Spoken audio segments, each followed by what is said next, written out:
I want to talk about meditation for a second because there's people listening to this that have never done it before. So I just want them to start at a bit, because the thing that you say that it just is a base level thing, by writing these emotions down, you either don't want to experience or do, or the thoughts that do or don't serve you. The power in just that, everybody. Okay, I want to go back to what Joe said earlier. I just want to give you my 2 cents on this. Is you become aware of them when they reveal themselves to you. Just the awareness gives you a power over them you didn't have before. And remember what Dr. Joe said before, every time you sort of make progress on something like this, you are remaking yourself. So give yourself credit for these small wins. But the cool thing about meditation for me is it strips me of the distractions.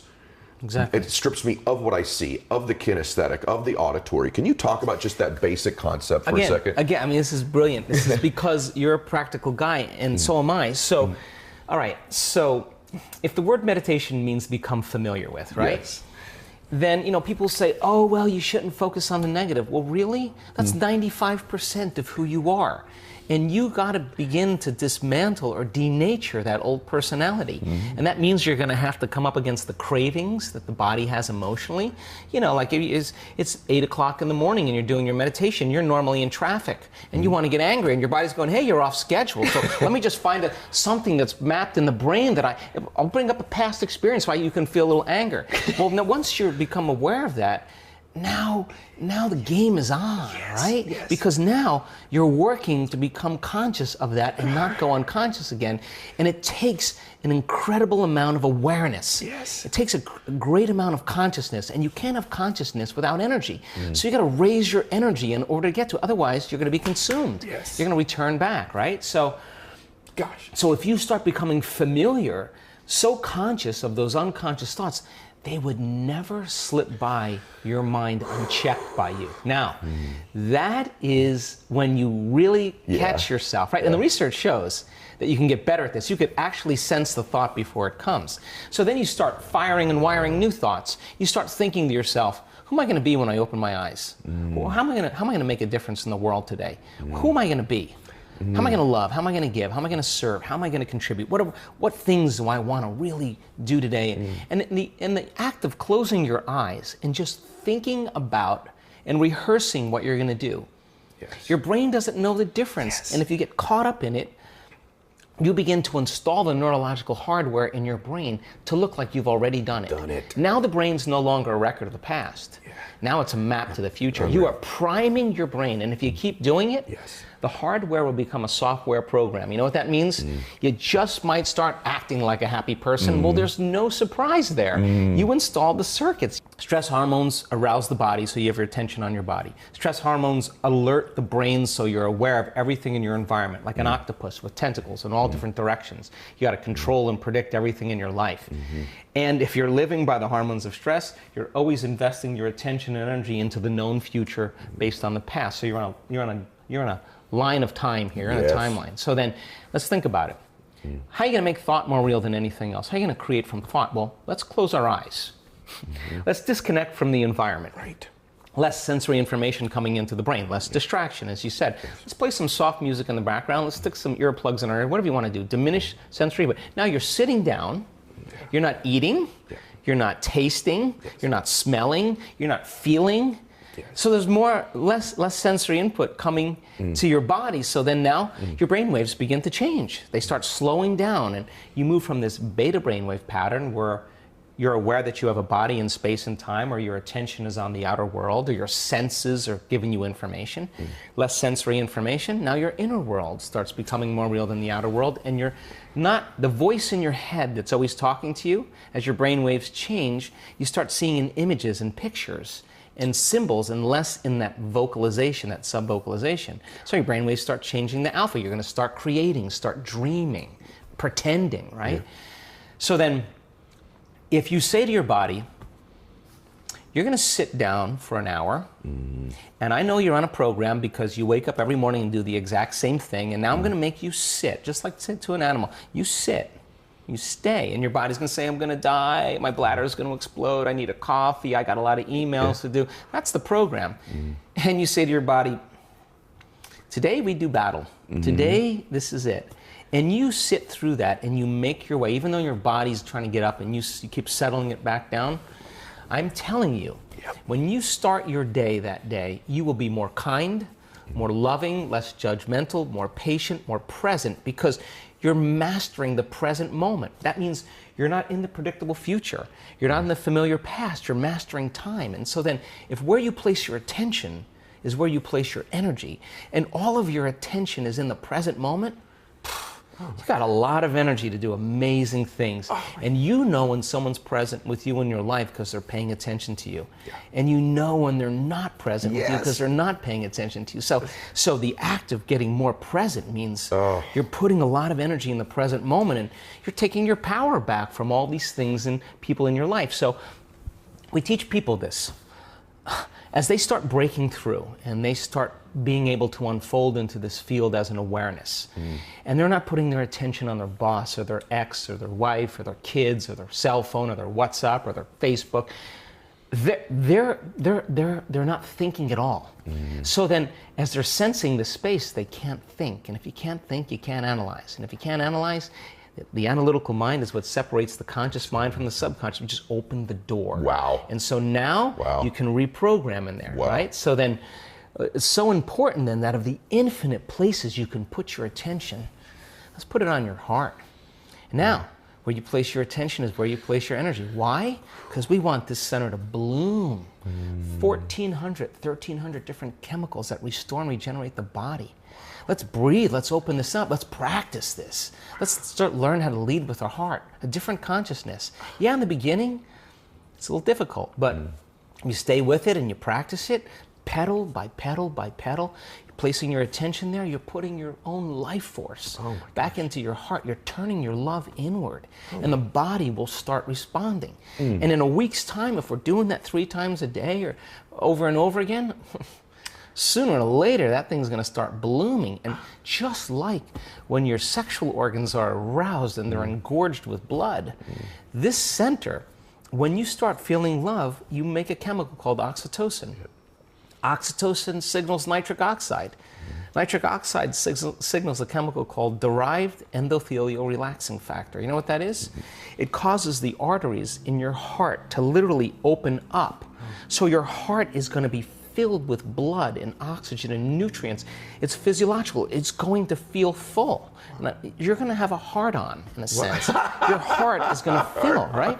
And when that happens, you experience a level of love that passes all understanding. Your cup runneth over. I mean, it is, and people they're sobbing because they realize that this center finally, like a child. So then, back to your question, let's demystify meditation, because it has so many stigmas around it. Close your eyes, retreat from your life, disconnect from your body, disconnect from your environment, disconnect from your schedule, and just give yourself an hour or 45 minutes or 20 minutes, because when you invest in yourself, you invest in your future.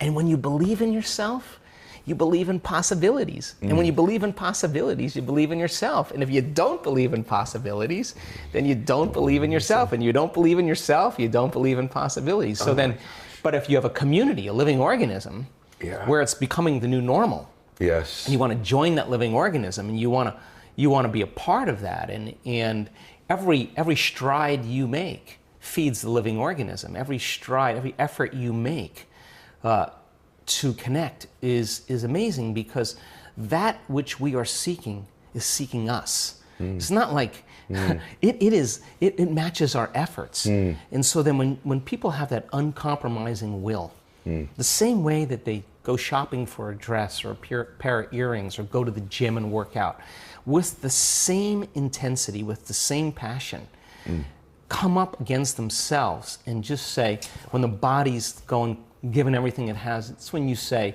that's all you got? That's it? That's all you're going to put out? I'm ready. And so then, when you start overcoming that, the side effect of it is that all of a sudden you're happy for no reason. And you're less seduced in believing that you need something outside of you to make you feel better. All of a sudden, you're feeling better every day without anything outside of you.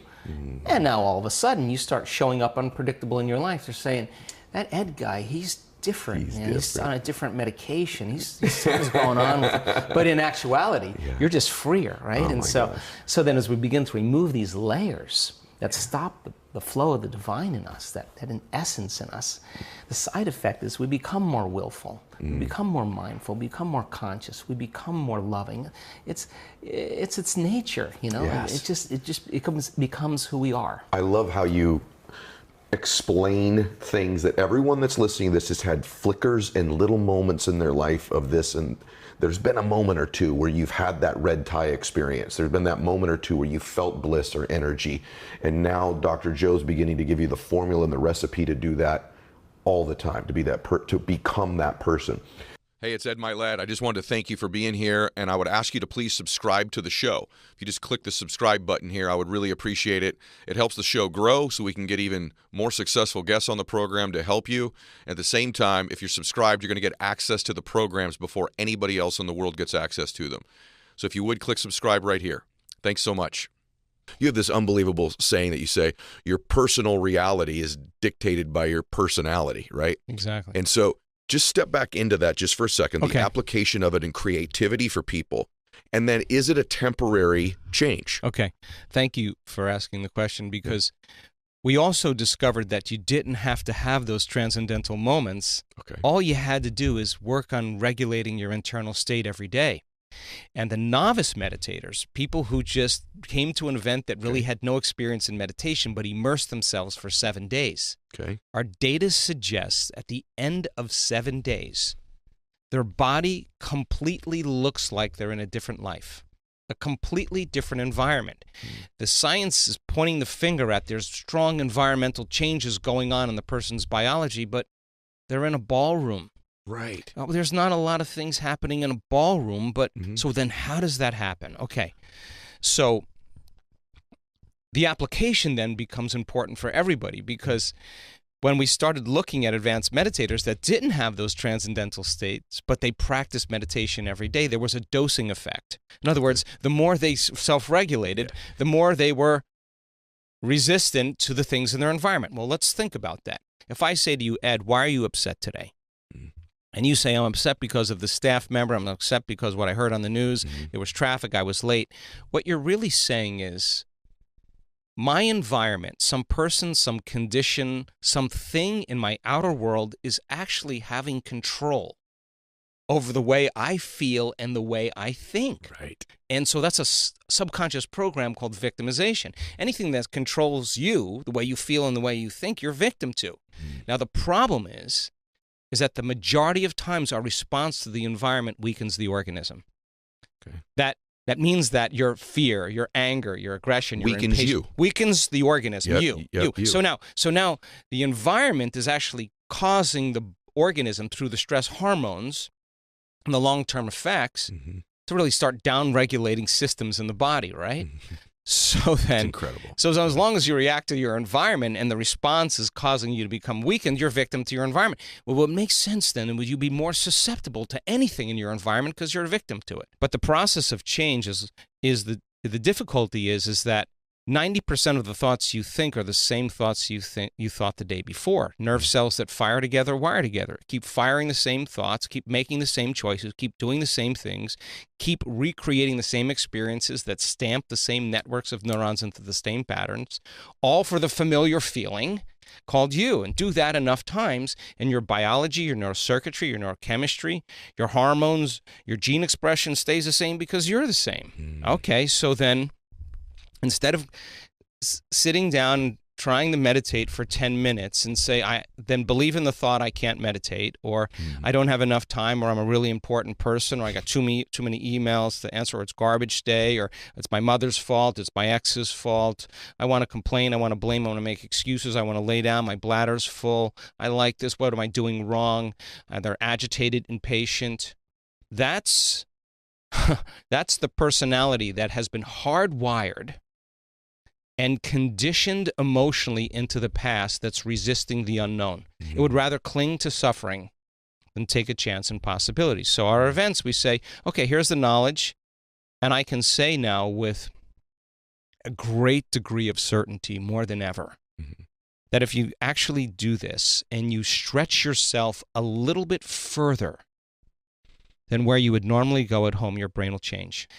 And if you teach people how to do this over and over again, and no different than training an animal, the body is the animal. Are you training the body that you're in charge? Is that what you're doing? You're telling the body it's no longer the mind, that you're the mind. Yes. And when you do that, those victories add up, and then all of a sudden, there's a liberation of energy. There goes the guilt, there goes the pain, there goes the whatever. It doesn't matter if it's health, it doesn't matter if it's wealth or success, it doesn't matter if it's a loving relationship, a change in a career, a mystical experience. Whatever it is, the person all of a sudden starts to relax into the present moment. Now, let's demystify the present moment. Okay. People wake up in the morning and they think about their problems, and those problems are memories that are etched in their brain that are connected to certain people and objects at certain times and places. The moment they wake up in the morning and they start thinking of their problems, they're thinking in the past. Okay, now every one of those problems has an emotion associated with it. So when they feel unhappy, when they feel bitter, when they feel fearful, now their body's in the past. Thoughts are the language of the brain. Feelings are the language of the body. Thought and a feeling, image and emotion, stimulus and response. You're conditioning the body to be the mind of that emotion subconsciously. Now, the body is believing it's living in the same past experience 24 hours a day, 7 days a week, 365 days a year. Why?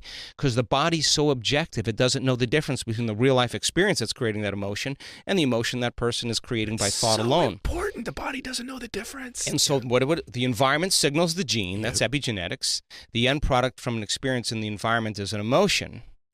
The person's signaling the same genes in the same way, and genes make proteins, and proteins are responsible for the structure and function of your body, and the expression of proteins is the expression of life. And now the person is actually headed for a genetic destiny. And when people labor for the present moment, and they take their attention off of their body, off of all the people in their life, all of the objects they own, their cell phone, their computer, their car, their house, they're no longer identifying with where they're sitting, where they need to be, where they live, where they've lived in the past, where they need to go. And they're not thinking about the predictable future or the familiar past. They're dissociating from everything physical and material, everything known. That is the exact moment we call getting beyond yourself. Okay? Now, when we're in that place then, at the beginning, it's uncomfortable because survival is the unknown. You have better chances of survival and running from the unknown, but that unknown is the perfect place to create from. So in the process, no different than any rehab. In our first 2 days of our event, really, people they're basically rehabbing from their emotional states and their habits, and they're sitting in the presence of that discomfort, right? And the discomfort is because the body is leaving the known. But if the body has been conditioned to be the mind, the moment you take it outside of its familiar territory, it's going to start telling you, Ed, why don't you quit? You know, you're not really good at this. You know, you're more of a physical person. You don't really want to do this. You're not very this or very that. And most people just get up when they do the meditation. They believe that thought as if it's true. Now, the question is, what's on the other side of that thought? Can you sit there long enough till that's no longer the thought you accept, believe, and surrender to? Well, then, wow. The next question: what's on the other side of that thought? What's on the other side of that familiar emotion? Can I sit and work with my body and settle it down? Stay. You stay. I'm going to feed you. You're not going to die from this. Your bladder's not going to explode. You're not going to go crazy. And you work with catching those thoughts. It's called metacognition. If you're in that 95% of programming where you're unconscious, then the first step to change is becoming conscious of your unconscious thoughts. So conscious that you would never go unconscious or let that thought slip by you unnoticed. I want to understand. So you're saying the awareness of the thought, being conscious of the thought, has it somehow lose its power over you? Exactly. Because just because you have a thought doesn't mean it's true. And if you're left alone to yourself, you'll start believing every thought you think. And that's the problem. So then the majority of people's thoughts then are based on what they perceive about themselves from their past or their life, right? And if you catch yourself complaining and blaming and making excuses and judging someone else, and you say, I want to be a happy person, well, a happy person would never do that, would make them unhappy. If you notice that you've been feeling guilty for the last 20 years. You didn't know it was guilt because it just felt like you. And you want to feel joy. Well, if you can't feel joy, it should tell us volumes about what you've been practicing doing, right? So then most people give up because they don't know that there's anything on the other side of it. So then the next question is, what thoughts do you want to fire and wire in your brain? Well, and with attention and with intention, if you keep practicing firing, wiring those thoughts, you start installing hardware. Do it enough times and it becomes like a software program. And now that's the new voice you program in your head that said, I can do this. I believe in myself. And you've created, to an extent, a new personality, which can create a new personal reality. Now, here we go. So then the next question is, how am I going to behave with my kids today? How am I going to be with my wife? How am I going to be with my partner? How am I going to be at work? How am I going to be on my Zoom calls? How am I going to be by myself? How am I going to, what does greatness look like? What would love do today? Now, it turns out that if you close your eyes and you start imagining doing that, if you rehearse how you're going to be in those certain situations, the evidence, without a doubt, shows that your brain will start to look like, through the mental rehearsal of the act, that you've already done it. Now you've installed the hardware. Keep doing it. It becomes a software program, and you'll start acting like a happy person. No magic there. If you don't have the circuits, you can't do it. So the rehearsal then is actually changing the brain just by thinking differently. The brain looks like the experience has already happened. Now you have hardware to use. Do it enough times, you get good at it. It becomes more automatic. Now here's the hard part. Can I teach my body emotionally what my future will feel like before it happens? Now this is really important because there's a pandemic going on in the world that has nothing to do with a virus. It has everything to do with people's attention span and learning. People need a rush of dopamine in order to catch their attention, or a rush of adrenaline to learn. And so that they're dependent on their outer environment to regulate their emotional state. Now, this is different now.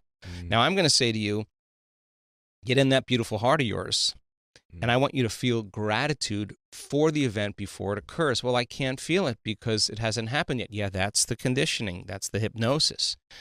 So then when you teach people how to create heart coherence and self-regulate, then it makes sense then with a coherent brain, they can hold the image of their future. They can actually then rehearse who they're going to be. They can bring up the emotions of their future. Now, here's the cool part. Awesome. If they can feel their gratitude before their healing begins. If they feel their abundance or their worthiness before they have their wealth, it will start generating abundance. If they start being in love with themselves and being in love with life, they'll create an equal. That's the law. If they're in awe of life or in awe of the moment, they're going to have a mystical experience. If they're empowered, they're going to start stepping towards their success. So then when we wait for the outer world to change our internal state, that's a conditioning process, because some people will live in lack and separation their entire life because they're not creating anything. When this happens, then I'll feel happy. That's the illusion of three-dimensional reality. That's cause and effect, but feeling the emotion ahead of the experience is causing an effect. So the heart, when it's coherent, tends to produce an external magnetic field that's up to 3 meters wide. Now you got a Wi-Fi signal. Now when you have a coherent brain, the brain could actually lay the information on that signal. And the thought of your wealth or your health can be carried on the frequency of that heart emotion. Emotions are the end product of an experience, right? Epigenetics says that's the environment that signals the gene. If the environment signals the gene and the end product of an experience in the environment is an emotion, that person's signaling genes ahead of the environment. And now they're biologically believing, behaving, and actually becoming that person. So if the person sustains that state, and we look at novice meditators that come for a week, and 90% of them, and the metabolites, not just a few, the majority of the metabolites in novice meditators suggest that their body's in a different life. Great. So you're transcending your environment. People ask me all the time, why does Joe always go back to the health part of the benefit of this? I want to stay in there. And it just dawned on me, because you're a scientist. So the external stuff of attracting the relationship you want, or the money you want, or the emotion that you want, is a difficult thing to measure, isn't it? It's a difficult thing to measure. But when it becomes of one's health or well-being, it's measurable. Right. So, for example, you say that, and this is how powerful this is. Think about the power of this. Joe's able to tell you that he can actually measure the emotion, the repeated emotion of fear and its impact on the immune system compared to the repeated emotion of gratitude or bliss and its impact on the immune system. Right. So it's actually a measurable, tangible thing. So address that, stay on there. And then the other thing, we keep using this term heart coherence. I know there's a part of my audience going, okay, what is that? My understanding of heart coherence essentially physically means that your breathing and heart are actually in unison at one point and that you sustain that over a duration of time. Elaborate on that and go for it. Coherence is rhythm. It's a cadence. And when you're in fear or you're in survival and your heart rate increases and your respiratory rate increases, your brain waves go up into this aroused state, right? And people spend 70% of their life anticipating the worst case scenario that's going to happen in their life and prepare for the worst. Chronic stress does what? Causes us to hold our breath. All right. So we found, in our research and working with the Heart Math Institute and also some of the stuff we've been doing, that if you slow your breathing down, you slow your brain waves down. And if you teach your body to move out of survival, there's only one other thing it wants to do. It wants to create, right? So now just imagine a big drum. And now you're so contracted that you can't hit that drum. And as you learn and teach a person how to convert from that fight or flight nervous system to the nervous system of relaxation, the heart actually starts to bloom. And when you place your attention on your heart, we have the data. I can say this emphatically. That when that heart starts to beat in rhythm, it starts to inform the brain that it's time to create. Like taking a big sheet and going like this, a wave of energy goes right to the brain. The brain goes right in the alpha and says, it's safe now to create. Examine other possibilities. You're out of survival, right? Okay. So then as you hit that drum repeatedly, there's a wave of sound that's produced. And the more coherent it is, the more it can carry information, right? Okay. Or if you drop a pebble in the water and you drop another pebble in the water and you drop another pebble in the water, when your heart is coherent, there's a magnetic field, right? Do you think, Joe, that I'm just curious, I'm thinking about all the applications of stuff. You know how I'm always the application dude, right? I'm thinking of a guy I'm thinking about just a person I watched that could embody this in some ways. Do you assume someone like a Tiger Woods or a Brady? I'm thinking okay, now I'm an athlete thinking about this. Most athletes, most people going into a boardroom to make a presentation, for example, or to ask somebody out for a date, the more stressful they perceive the environment to be, the more poorly they perform, typically. Yeah. So you can take two golfers who both hit a golf ball the exact same way. As the environment changes and the perception of the environment becomes more stressful. I'm just, right? You're nodding yes for people that are on audio. A guy like a Tiger Woods, when it's the putt to win the Masters and there's 50 billion people watching and it's for legacy, everything's slowing down for him. His heart rate is probably more regulated. He's got more heart coherence at that time, so he's in a creative state, whereas the other person's heart rate is increasing. They're a complete incoherence, and they can't create and function. And incoherence causes you to overanalyze. Got it. And we've discovered this, that if you analyze anything, your life, yourself, within some disturbing emotion, you're going to make your brain worse 100% of the time. In other words, you're thinking in the past and your thoughts are arousing the brain more into that state of survival. Now, that's when we overfocus. That's when we overthink, right? So you have the ability to do whatever you've always done the other way. If you've conditioned yourself into the state of anxiety or chaos or fear repeatedly, then you create a personality that creates those elements in your life, and then you reinforce it with your experience. Exactly. You can then do the same thing the other way. That's my point. That's my point. Awesome.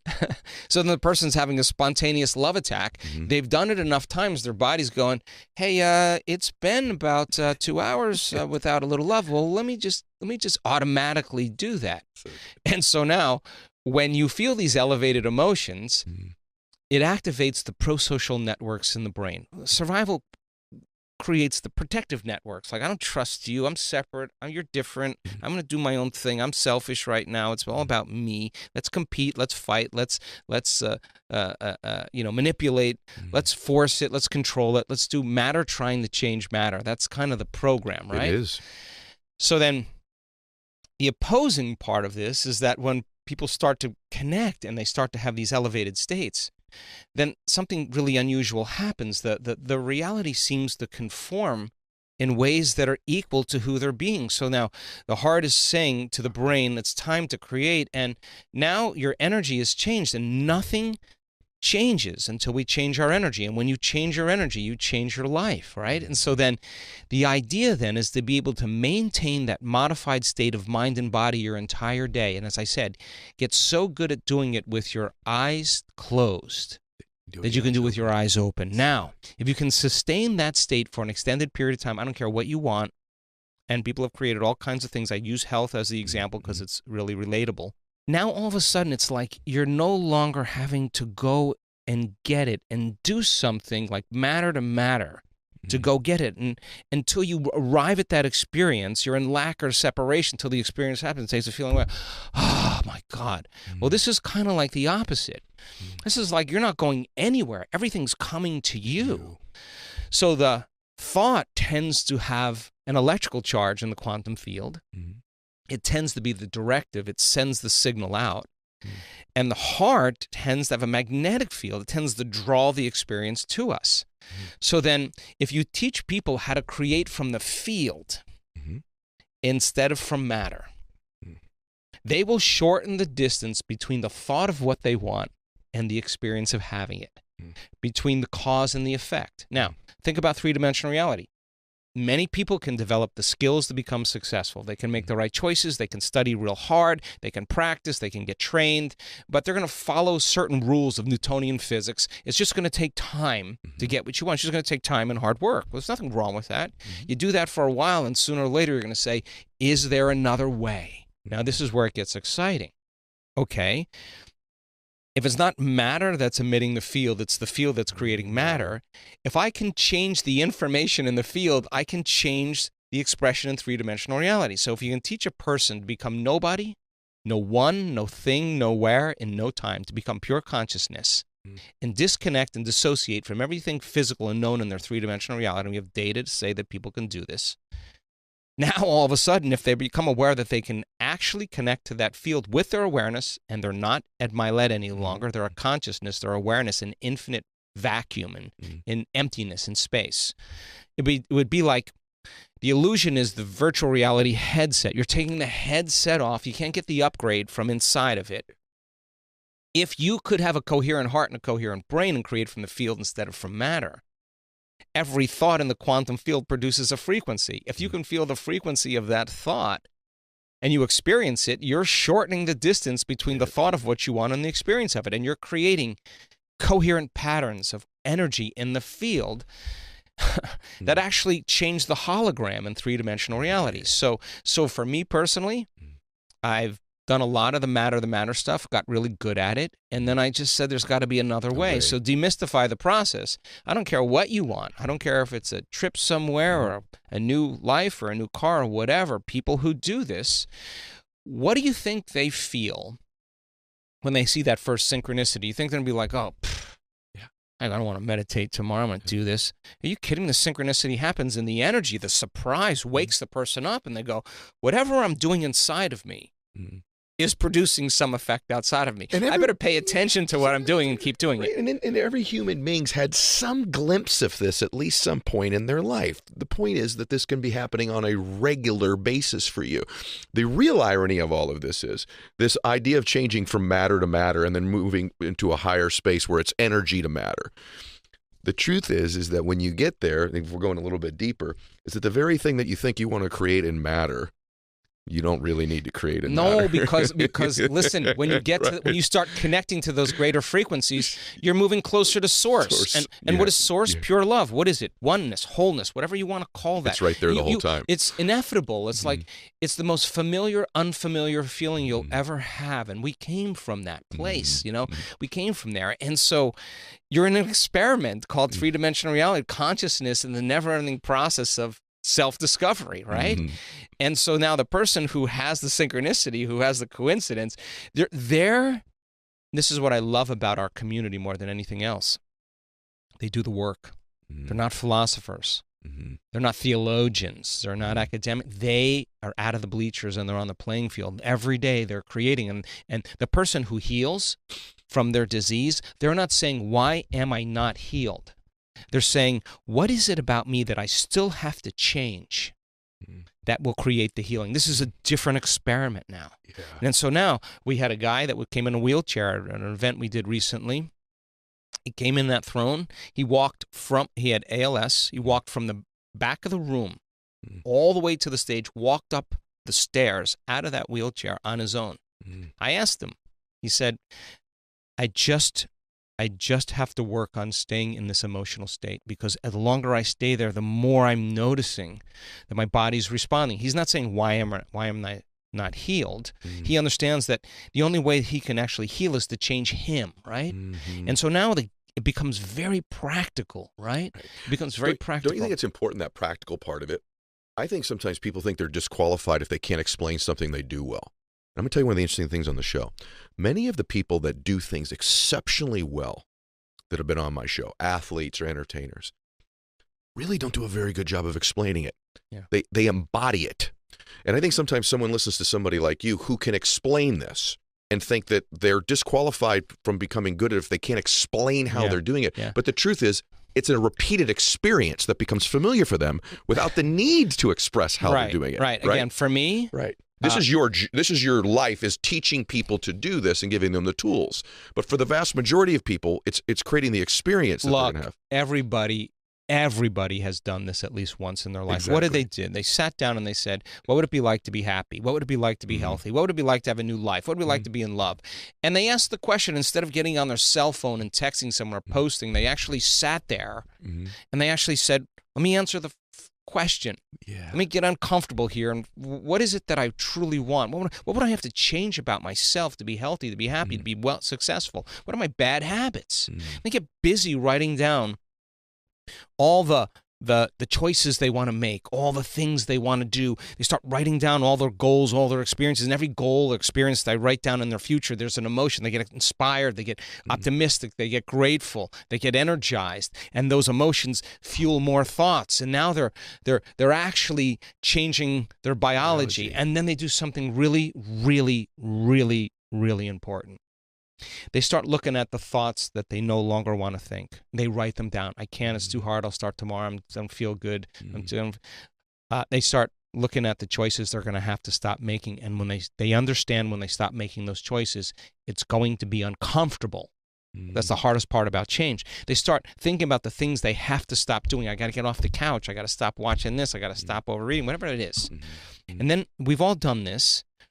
And there comes a moment where you start noticing that, like, you start saying, hey, I believe this is actually going to happen, right? Yeah. And that's when you take the foot off the gas pedal and you start really realizing, wow, I was the resource of actually making this happen. And I changed. Yeah. I changed in the process. So the exciting part about it, you talk to people who created wealth, you talk to people who created relationships, you talk to people who have created health. They'll tell you my disease, my poverty was my greatest teacher. My past was my greatest teacher. They look back at their past, and now there's no longer an emotion associated with it. The memory without the emotional charge is wisdom. Now you get to go to the future. You get to create whatever you're free-willed. You could be anybody you want to be in the process, right? The memory without the emotional charge.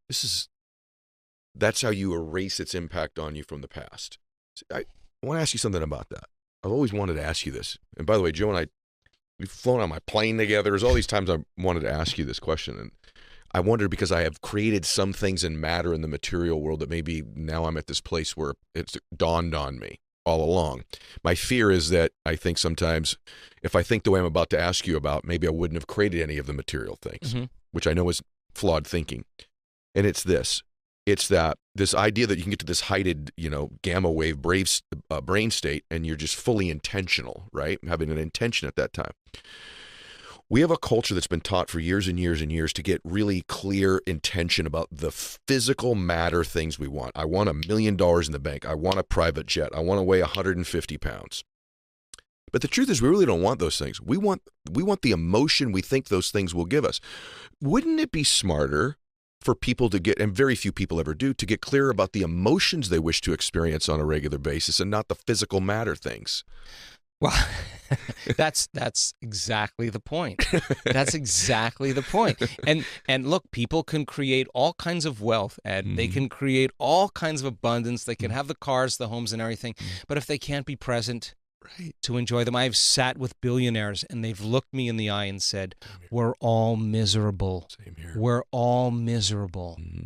And so then, at what point do you have to wait to change? Does it have to be that lowest point, or can you learn and change in a state of joy and inspiration instead of pain and suffering? And that becomes the art, right? So then, to change then is to be greater than the habituations, the drives, and the emotions that have been conditioned in the body.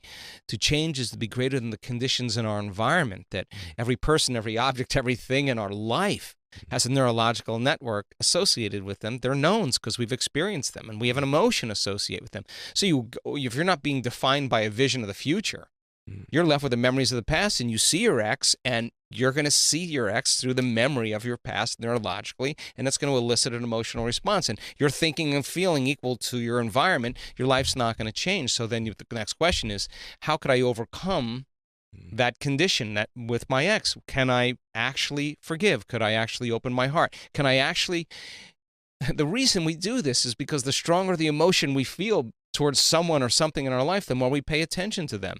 Yeah. And where we place our attention is where we place our energy. And so then we're giving our power away to that person or circumstance. That's vital life force you could use to change. The person who's sitting in the meditation and they want to quit, they're thinking they're doing their meditation wrong. I want to tell you, you're doing it right. That's the defining moment, right? And you lower the volume to that emotion, I guarantee you'll take your attention off that person. And sooner or later, when the body finally settles down and you get beyond it, you're going to take your power back. And that's building your own electromagnetic field. Now you have energy to heal. Now you have energy to create. We measured this. Now you have energy for creation, right? So we see this incredible dance that goes on now because we've built the technology between the heart and the brain. So then when the brain and the heart are coherent, my goodness, there's a feeling, well, you can call it the zone or whatever you want to call it, where just you feel like you have enough time to get things done, and no person, no circumstance is going to break you from your state, right? That zone or whatever you want to call that is actually teachable. So do you have to reach gamma to do that? No. Okay. We're just knowing that the people that hit gamma, they had an instantaneous biological upgrade. There's the eczema, 37 years of eczema, the next day it's gone. Back to your original question. We have great evidence in testimony, and we have great evidence in our scientific studies. And evidence is the loudest voice, and you can't tell me you're too old to do this.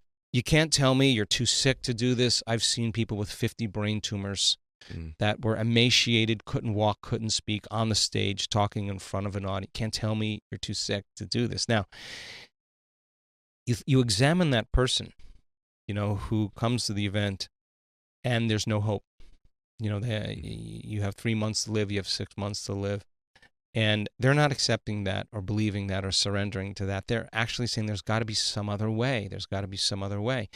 If I created this, is it possible that I can uncreate it? So then the person who's on the stage telling that story, and it may have taken them 18 months, but they never missed a day. Why is that essential?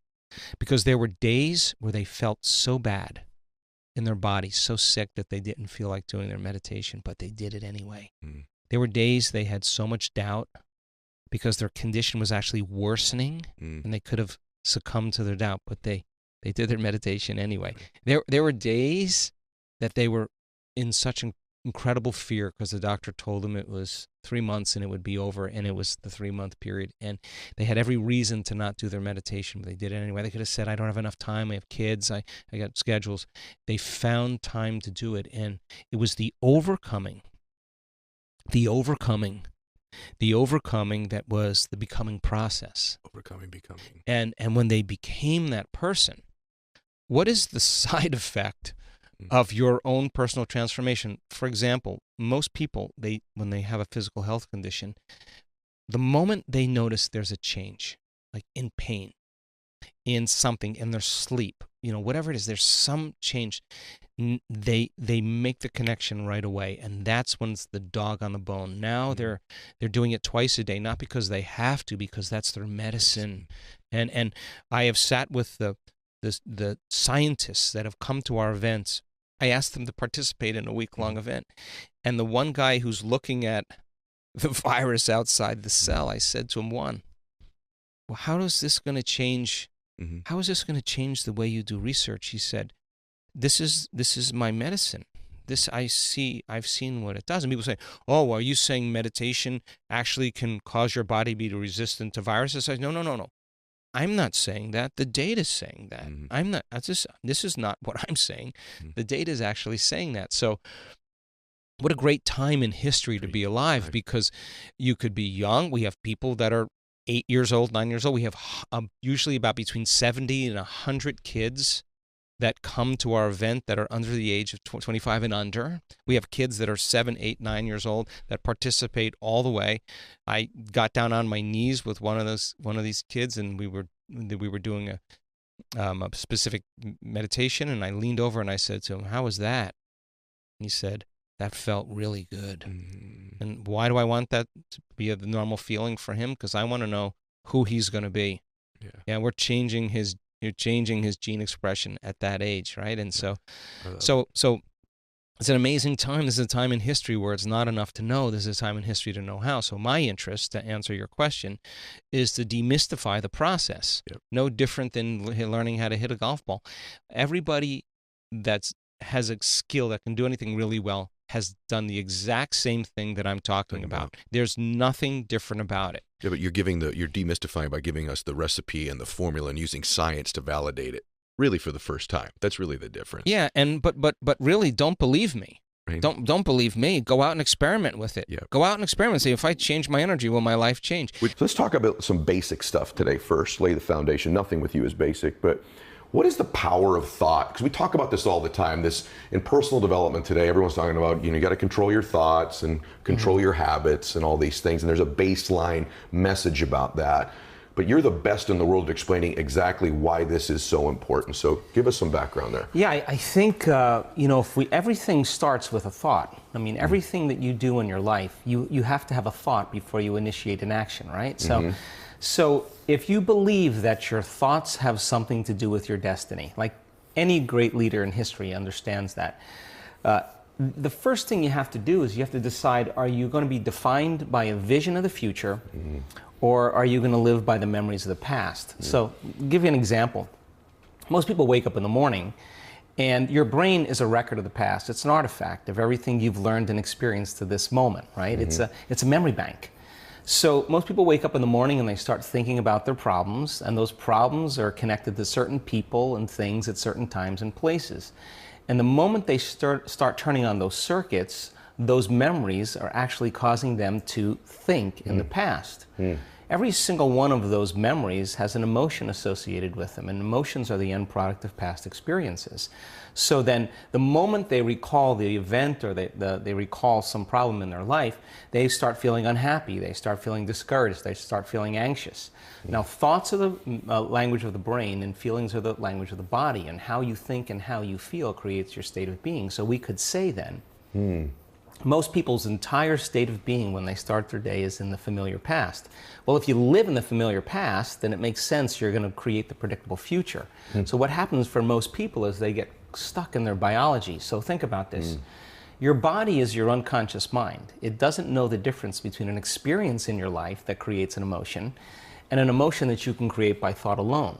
So if you're living by the same emotion every single day, and those emotions are influencing your thoughts, and you can't think greater than how you feel, or feelings have become the means of thinking, you're thinking in the past. Your lens of the future is going to be colored by the past, so you can't see possibilities. So most people like to wait for crisis or disease or diagnosis before they wake up enough to see. Well, the challenge is that biology tends to be redundant. So if you keep thinking the same thoughts, and those thoughts begin to fire certain circuits in your brain, the nerve cells that fire together wire together. So all of a sudden you start getting hardwired. And those are the thoughts that you can think the easiest. At the same time, those thoughts produce chemicals called emotions. And the next thing you know, your body gets accustomed to living by the same emotions. And it could be guilt. It could be unhappiness. It could be pain. But at least it's familiar to you. At least you can predict it. So some people would rather cling to the familiar than take a chance in possibility. So for most people then, they say, well, I don't really see how my thoughts have anything to do with my destiny. Well, that's because 95% of those thoughts are subconscious programs, right? So you're not even conscious that you think those thoughts. So the first step to change is starting to think about what you've been thinking about and change it. And then when you begin to observe those thoughts, you're no longer the program, you're the consciousness observing the program. Just simply by being an observer of your thoughts. Right. So most people, though, when you do that, when you decide to really take a look, it's like lighting a match in a dark place.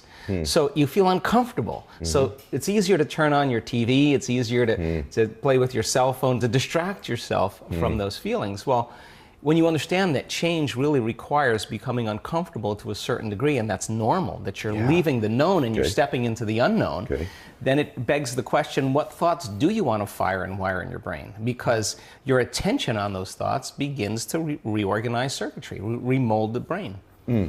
So, I love this, by the way. How do you flip that to your advantage? So meditation is really means to become familiar with, correct? So we're going to talk a little bit about meditation as we go forward here in a second. But if it is true that your body is your unconscious mind, which I didn't know that, and it is true that it does not know the difference between a real event or an imagined event, can't you really use that to your advantage, though? Of course. So, because so let's talk about that. Because this is because you do this really well. Because most people are waiting for their life to change. So they can feel gratitude, to feel abundance, to feel whole. You know, that's the old model of cause and effect, you know. So if you're living with emptiness, you're living with lack, you're living with pain, most people have been conditioned that something out there has to take away this emptiness or feeling inside of them. But if you believe that you're creating your life and you're living by lack, well, lack isn't going to create abundance, right? So then it makes sense then that you don't really actually create wealth, you generate wealth, you generate abundance. So the moment you start teaching your body emotionally what that future is going to feel like before it's made manifest, well, your body, as the unconscious mind, believes it's living in that future in the present moment. Now, it's a scientific fact that it's the environment that signals the gene, okay? The end product from an experience in the environment is an emotion. So when you begin to embrace an elevated emotion, you're beginning to signal the gene ahead of the environment. What's the importance of that? Well, genes make proteins, and proteins are responsible for the structure and the function of your body. And the expression of proteins is the expression of life. So by you creating an elevated emotion and teaching your body what that future will feel like before it's made manifest, your body's starting to live in that future reality in the present moment. Now here's the key. If you were able to become familiar with gratitude, become familiar with wholeness, become familiar with abundance, to become familiar with freedom, and you're able to generate those chemicals every single day, more than likely you would be walking around feeling like your future has already happened, and you would no longer be looking for it to happen. You would already feel like it has happened. Now, what is the importance of that? Well, you're literally becoming somebody else. So you're leaving your lack, you're leaving your guilt, you're leaving your emptiness behind. Oh my gosh, that's so good. So you talk about, I want to stay in here for a minute because I know people right now are going, oh my gosh. And I'm doing that right now too. So now we get into stuff that just benefits me. One of my favorite things you say is that, and it's a general thing, but I want to move into how you become this. So you say often that in order to change your personal reality, you must change your personality.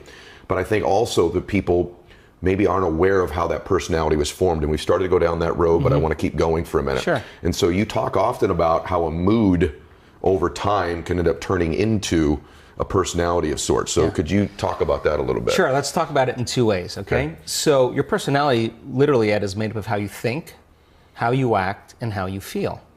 And how you think, how you act, and how you feel is your personality, and your personality is intimately connected to your personal reality, your life. So then if you want to change your life, your personal reality, you got to change your personality. And here we go again. You got to start becoming conscious of your unconscious thoughts. You got to start noticing how you act, how you speak.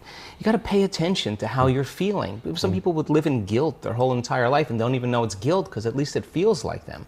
So then when you start doing that, you begin to objectify your subjective self. So then when you begin to make small changes, back to thought, a new thought should lead to a new choice. A new choice should lead to a new behavior. A new behavior should create a new experience, and a new experience should create a new emotion. Yes. And that new emotion is teaching your body chemically to understand what your mind is intellectually understood. Now your body is embodying the truth, right? So then the new emotion should inspire new thoughts, and that's called evolution. So how do we get stuck? It's really simple. The stronger the emotion you feel from some event in your life, be it a betrayal or a trauma or whatever, the more altered you feel inside of you, the more you pay attention to the cause outside of you. So the brain takes a snapshot. It freezes an image and embosses that pattern neurologically in the brain. That's called a memory. So we create long-term memories from strong emotional events, okay? So is that true? That I just want to understand. Maybe the larger the event in terms of its emotion to you, the stronger of a hold it has over you? Yeah, well, the more it's embossed in your biology. Okay. So some certain people have a strong experience in their life, and it catches all of the brain's attention. So now they think neurologically within the circuits of the past experience, and they feel chemically within the boundaries of those emotions. And so how you think and how you feel creates a state of being. Now here's the problem, that if you don't know how to mediate or control your emotional reaction to that event, and you keep that refractory period of chemicals going on for extended periods of time, so that the event produces a chemical change, and the body needs to return back to homeostasis or balance. But if it can't, then the elongation of that emotional reaction for weeks, say, for days or weeks, is called a mood. So you say, Ed, what's wrong with you? I'm in a mood. Why are you in a mood? Well, this thing happened to me 5 days ago, and I'm having one long emotional reaction. So then what you do is you keep telling the story about it, keep firing and wiring the same circuits, and you keep conditioning the body into the past. So then you wake up in the morning, you look for the emotion. So then now, all of a sudden, you keep it lingering for weeks or months. That's called the temperament. Well, why is he so angry? I don't know. Let's ask him. Why are you so angry? Well, this thing happened to me 8 months ago. I'm having one long emotional reaction. I'm memorizing my emotions. You keep it going on for years on end. That's called a personality trait. So then a person then is memorizing themselves by living in the past. And so then you say to them, well, tell me the story. Now, the latest research on memory says that 50% of what we talk about in our past isn't even the truth. So we make stuff up about the past. In other words, people are reliving a life that they didn't even have just to reaffirm that they can't change, right? So then what's the significance of this? Where you place your attention is where you place your energy. Period. So then the stronger the emotion that you have to some problem or condition or person in your life, the more you're paying attention to them. So they captured your attention. So you're giving your power away to that person, right? Because they're capturing your attention. So then there's an energetic connection to every person, everything in your past, present reality has your energy connected to it. So now, this is the significance. When a person really decides to be defined by a vision of the future instead of the memory of the past, the hardest part about it is all of a sudden becoming conscious and not making the same unconscious choice. So then, if you lower the volume to your frustration, to your hatred, to your anger, if you truly knew how to do that, if you lowered the volume to that emotion, you would take your attention off that person, which means you would begin to break those energetic bonds, and now you're taking your power back. You're calling energy back to you, and we've measured this, and all of a sudden it builds this bigger electromagnetic field around the person's body. That's energy to heal. That's energy to create a new future with, right? And then if you didn't want to lower the volume to the emotion, then just take your attention off the person. And every time you take your attention off the person, if you became conscious of that, you wouldn't feel the emotion. Now the body, though, has been addicted to that emotion because you're using that person to reaffirm your addiction to hatred or frustration. And if that person died, you'd find another one. So then here you go now. So now you're in a position now where you begin to lower the volume to that emotion, and the body's going, wait a second, you've been doing this for the last 20 years, and all of a sudden you're just going to stop hating? And the body says, well, I've been conditioned this way, and conditioning is based on the past. So when the body feels the lack of that emotion, just like a drug addict, it says, hey, you're off schedule here. So now the body starts influencing the mind to think about experiences that are embossed in the brain that are based on that emotion. So the emotion now is causing you to think in the past. If we teach a person then how to trade that frustration or that hatred for an elevated emotion, and they'll say, yeah, but you know, it was my ex's fault, or I got betrayed by my partner in business. Yeah, we know that. Okay, so let's take your partner in business or take your ex. Let's duct tape him, put him in a cannon, and shoot him to the moon. Now what are you going to do? Sooner or later, you got to reckon with yourself and change, right? So then teach a person then how to trade that emotion for an elevated emotion. Now, trade the emotion for an elevated emotion. Right. So you're going to give that up, and you're going to practice feeling gratitude, as an example. Yes. And the person says, well, I can't feel gratitude. And I say, absolutely you can, because you don't practice feeling it. You practice spending most of your time feeling hatred and frustration. So now it's going to take a little time to cause that heart of you to bloom, or your heart of yours to bloom. Once they're able to feel even the smallest measure of gratitude, where they start feeling appreciation, thankfulness, gratitude, it's emotional signature. When you get something, when you're receiving something, when something has happened to you, or when something is happening to you, you say thank you because you're receiving something. So the emotional signature of gratitude means the event has already happened, or it's happening to you.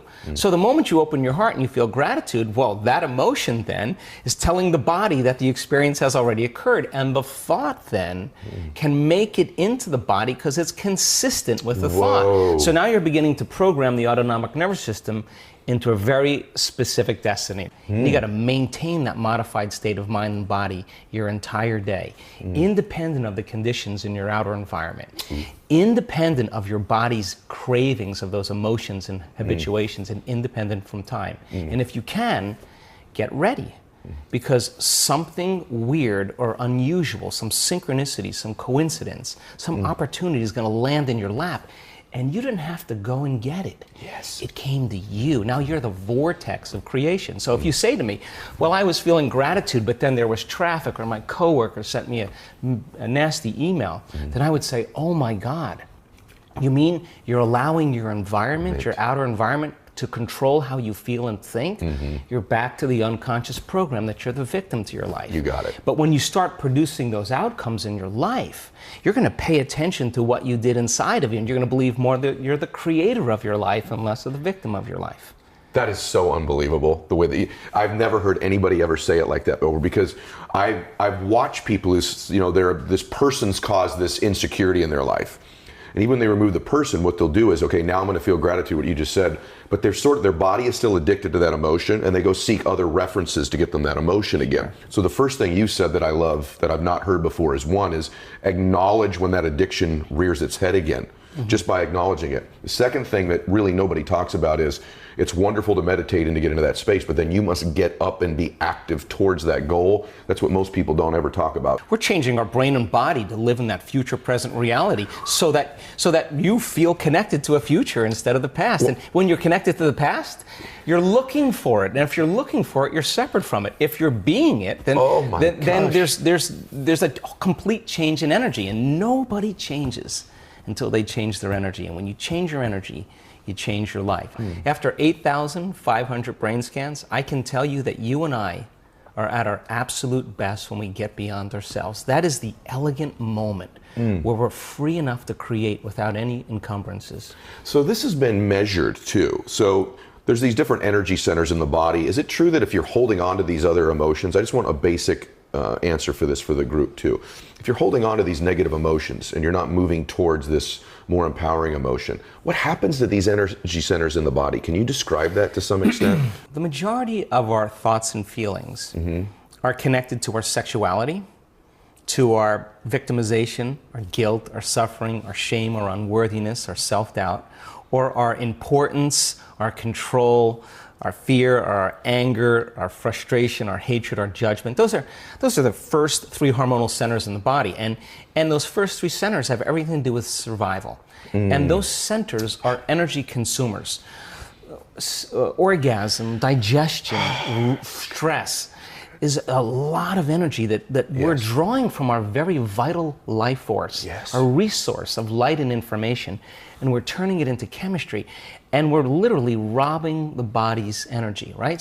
So then living like that for the short term is okay, because the body can move back to homeostasis, it can restore itself, but when we're overdoing that consistently, then there's no energy for growth and repair, because you're living constantly in survival. So again, you can eat all the right food, you can do all the right things, but if you're living in anxiety and fear, and you're viewing your world from the worst case scenario that could possibly happen, because that's what you do in survival, there's no energy for growth and repair. There's no energy for healing. So the majority of our thoughts are signaling certain circuits in the brain that signal another part of the brain, the limbic brain, to make what's called a neuropeptide. Neuropeptides are chemical messengers that signal hormonal centers. So now you're taking thought and you're storing it as energy in these energy centers. And if you're living in survival, why would you open your heart? I mean, it's just not a time to open your heart. I mean, if you're getting chased by T-Rex, it's not a time to meditate. It's not a time to learn. It's not a time to connect. It's not a time to communicate. It's not a time to sit down and go within. It's not a time to be vulnerable. It's time to run, fight, or hide. And so, is that why we're this way? I've never asked you this before. Is this some? I don't think you believe this, but I just want to understand this. Is this some sort of genetic disposition that's been passed down to us since we've been chased by T-Rex? I think so. I think survival has been very adaptive. Like, because if you're being chased by T-Rex, you don't run up to T-Rex and say, "Oh, cute little dinosaur, let me pet you." That's not adaptive. The fear is adaptive. You run from the unknown. You run from challenges, right? So if you're living in survival, there's better chances of surviving if you run from the unknown. And by the way, when you're living in survival at the infinite potentials in the quantum field, you'll select the worst case scenario in your mind. And you'll begin to emotionally prepare yourself for the worst case scenario, because you have better chances of surviving. There you go. If you prepare for the worst, right? There you so go. People spend their whole life thinking about the worst thing and emotionally embracing it. Well, you take a thought and emotion, or an image and an emotion, you're branding or conditioning your body into what? Anxiety, into fear. So then you keep doing that over and over again, the body becomes the mind of fear. And whether you think you can control it or not, you're going to have a panic attack. And the panic attack is the body saying, "You've conditioned me this way. Try as you may with your conscious mind to control it."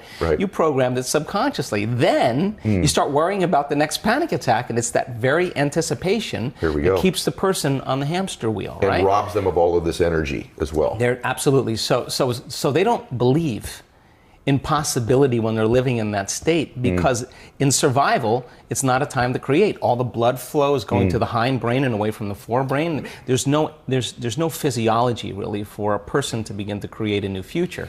So think about it. So then 70% of the time, people in the world are living anticipating the next moment based on their past moment. And so they're laying reality down moment by moment with the next known, the next predictable moment. And so the hormones of stress endorse the senses. Our senses become heightened when we're under stress, and we become materialists. We narrow our focus on the danger. So then you're focusing on matter. You're focusing on the material world. And when you do that, you put all your attention, the arousal of the stress hormones puts all your attention on your body. If you're being chased by T-Rex, you better be paying attention to your body. When people start reaching this moment, my goodness, they're overcoming themselves. And now they're at that perfect place to create. And my definition of creation is when I forget about myself. That's when you're free. So some people can do it because they've practiced it. Other people can't get beyond the addiction of a certain emotion. That means their body is still their mind. So then if you're sitting in a meditation and your body's throwing the kitchen sink at you and saying, "Ed, you're a loser, you're never going to change, this is too hard, why don't you quit?" And you're aware that that's your body doing that, and you say to your body, "We're going to sit here and we're going to sit in this fire, and I'm going to keep applying the formula," and your brain starts running to all the emails you have to do, and you become aware of that, and you return back to the present moment, and you tell the body it's no longer the mind, that you're the mind. Now your will is getting greater than that program, and there's a liberation of energy. And every time you do that, that's a victory. And you teach people. Every time you do that, that's a victory. When your mind tells the body, "I'm in charge." When you say to when you want to get up and you want to quit, and you go, "Oh, no, that's my body. Bring it back." And now you're taming the animal. The body is the animal, and you're like a dog. You sit And if you keep doing this, you're climbing on top, and the body finally acquiesces. It finally says, I'm not going anywhere. And then boom, there's this liberation of energy. What's the side effect? Joy. Person's heart just automatically opens up, and every time they do that, those victories add up. There's no such thing as a bad meditation. There's only overcoming yourself. And when you sit in the fire and you work with that, people say to me, why do you meditate every morning? I say, because if I can overcome myself in the morning, the rest of my day is easy. It's easy. Not true? Because that's what it's about. You master yourself, you master your life. Yes. And so then all the chatter in your head that you listen to all day long, that is called the default mode network in the brain. Our research shows that shuts off. Not just shuts off during the meditation, it stays shut off for the rest of the day. So the critic in your head that's telling you this will never happen, you don't have enough time, there's no voice there. So you just have a clear flow on where you're going, and you trust yourself more. Yes. So then when you start practicing creating that brain and heart coherence, you can believe in a future that you can't see or experience with your senses yet, but you've thought about enough times in your mind that it's actually, there's physical evidence in your brain to look like it's already happened. Man. And you can begin to understand, you can select a new potential in the quantum field, and every day emotionally embrace that future reality to such a degree that your body begins to believe it's living in that future reality in the present moment. And you're signaling new genes and new ways to change your body to look like it's already happened. Now think about this. If there's physical evidence by thought alone in your brain and body to look like your wealth or your future has already happened, it's already happened. And you're already it. So it's not about your wealth. It's not about your health. It's not about your freedom. It's who you become. So then as you overcome, you become someone else. And so most people don't understand that that the truth is that every time you overcome yourself a little bit more, the side effect is that you love yourself a little bit more. And so now self-love is no longer about pleasure or having a car. It's something that you're cultivating within you. So then imagine, we have research to show, and this is such a duality, that when you start seeing the brain start synchronizing, getting coherent. The front of the brain and the back of the brain, the two hemispheres coming together, and we can say to scientists that come and study our work, oh, watch this, Ed's gonna pop. What do you mean? Just watch, this is gonna be good. And all of a sudden you see this brain going into this kind of psychic union, the heart blows wide open, you see coherence going on, and you'll look around at that person, and there's tears running down their face. Imagine feeling so whole that it's impossible to want. I mean, how can you want when you're whole? Because you feel like you already have it. Now, when you reach that point, that's when the magic happens, because now you are worthy to receive. And the universe only gives us what we think we're worthy of receiving. Share this with them, please. Yeah, I think, for me, I mean, I'm curious and I'm a pragmatist. I mean, if you tell me something, all I want to know is how I'm going to use it in my life. And I'm not into dinner conversation because nobody changes from that. I'm a doer, and I want to be around doers. And this is why you and I connect so well, I think. And obviously, you get a group of people that are passionate about transformation, and they've done some of the work. When we were doing our 4.5 day advanced workshops, right around the end of the event, I was seeing people starting to seeing some really great transformations, and I thought, this is the pop. Yeah, it's a pop. I mean, big pops, and we were like, we had to send them home, and I was like, oh God, man, if I could just have them for a week. So we created these week-long events where people retreat from their lives, and they remove the constant stimulation in their external environment that reminds them of who they think they are as a personality. They separate themselves from the people they know and the places they go and the things that they do at a certain amount of time in their routine, mundane life. So we'll bridge a little quantum physics with a little neuroscience, a little endocrinology, a little epigenetics, psychoneuroimmunology. Those are all sciences about possibility. And I now know that if you can give people sound scientific information, and, for me, that's the language. I know. And then if they can turn to the person next to them and explain it, you're not going to get off the hook. If you can't explain it, it's not wired in your brain. But if you can build a model and explain it, you're installing the neurological hardware in your brain in preparation for the experience. So the more you understand what you're doing and why, the how gets easier because you can assign meaning to it. So then if I can set up the conditions in the environment and give them the proper instructions and push the envelope a little bit. Yeah. And people who get their behaviors to match their intentions and their actions equal to their thoughts, they get their mind and body working together, they're going to have a new experience. Wow. And the experience then is not only going to enrich the philosophical circuits in their brain, because experience does that, but it's going to produce an emotion. Yeah. So they're going to start feeling more unlimited.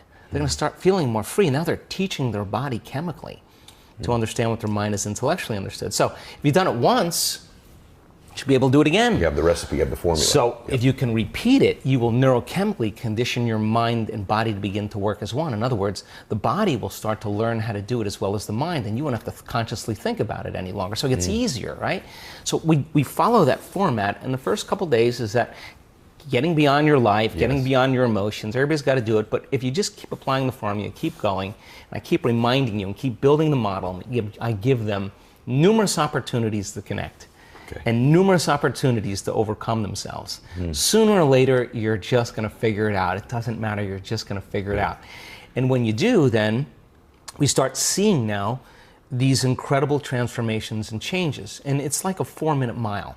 Yeah. Because I really think now, Ed, that evidence is the loudest voice. Sure. It is the loudest voice. And so we've got all the brain scans, we've got all the heart rate measurements, we got great measurements on immune regulation, how you can strengthen your immune system by thought alone. We have great measurements on that you could actually change your genes in 4 days, lengthen your telomeres, lengthen your life within 60 days, change your neurotransmitters, change the energy around your body, the energy centers of your body, and change all this stuff.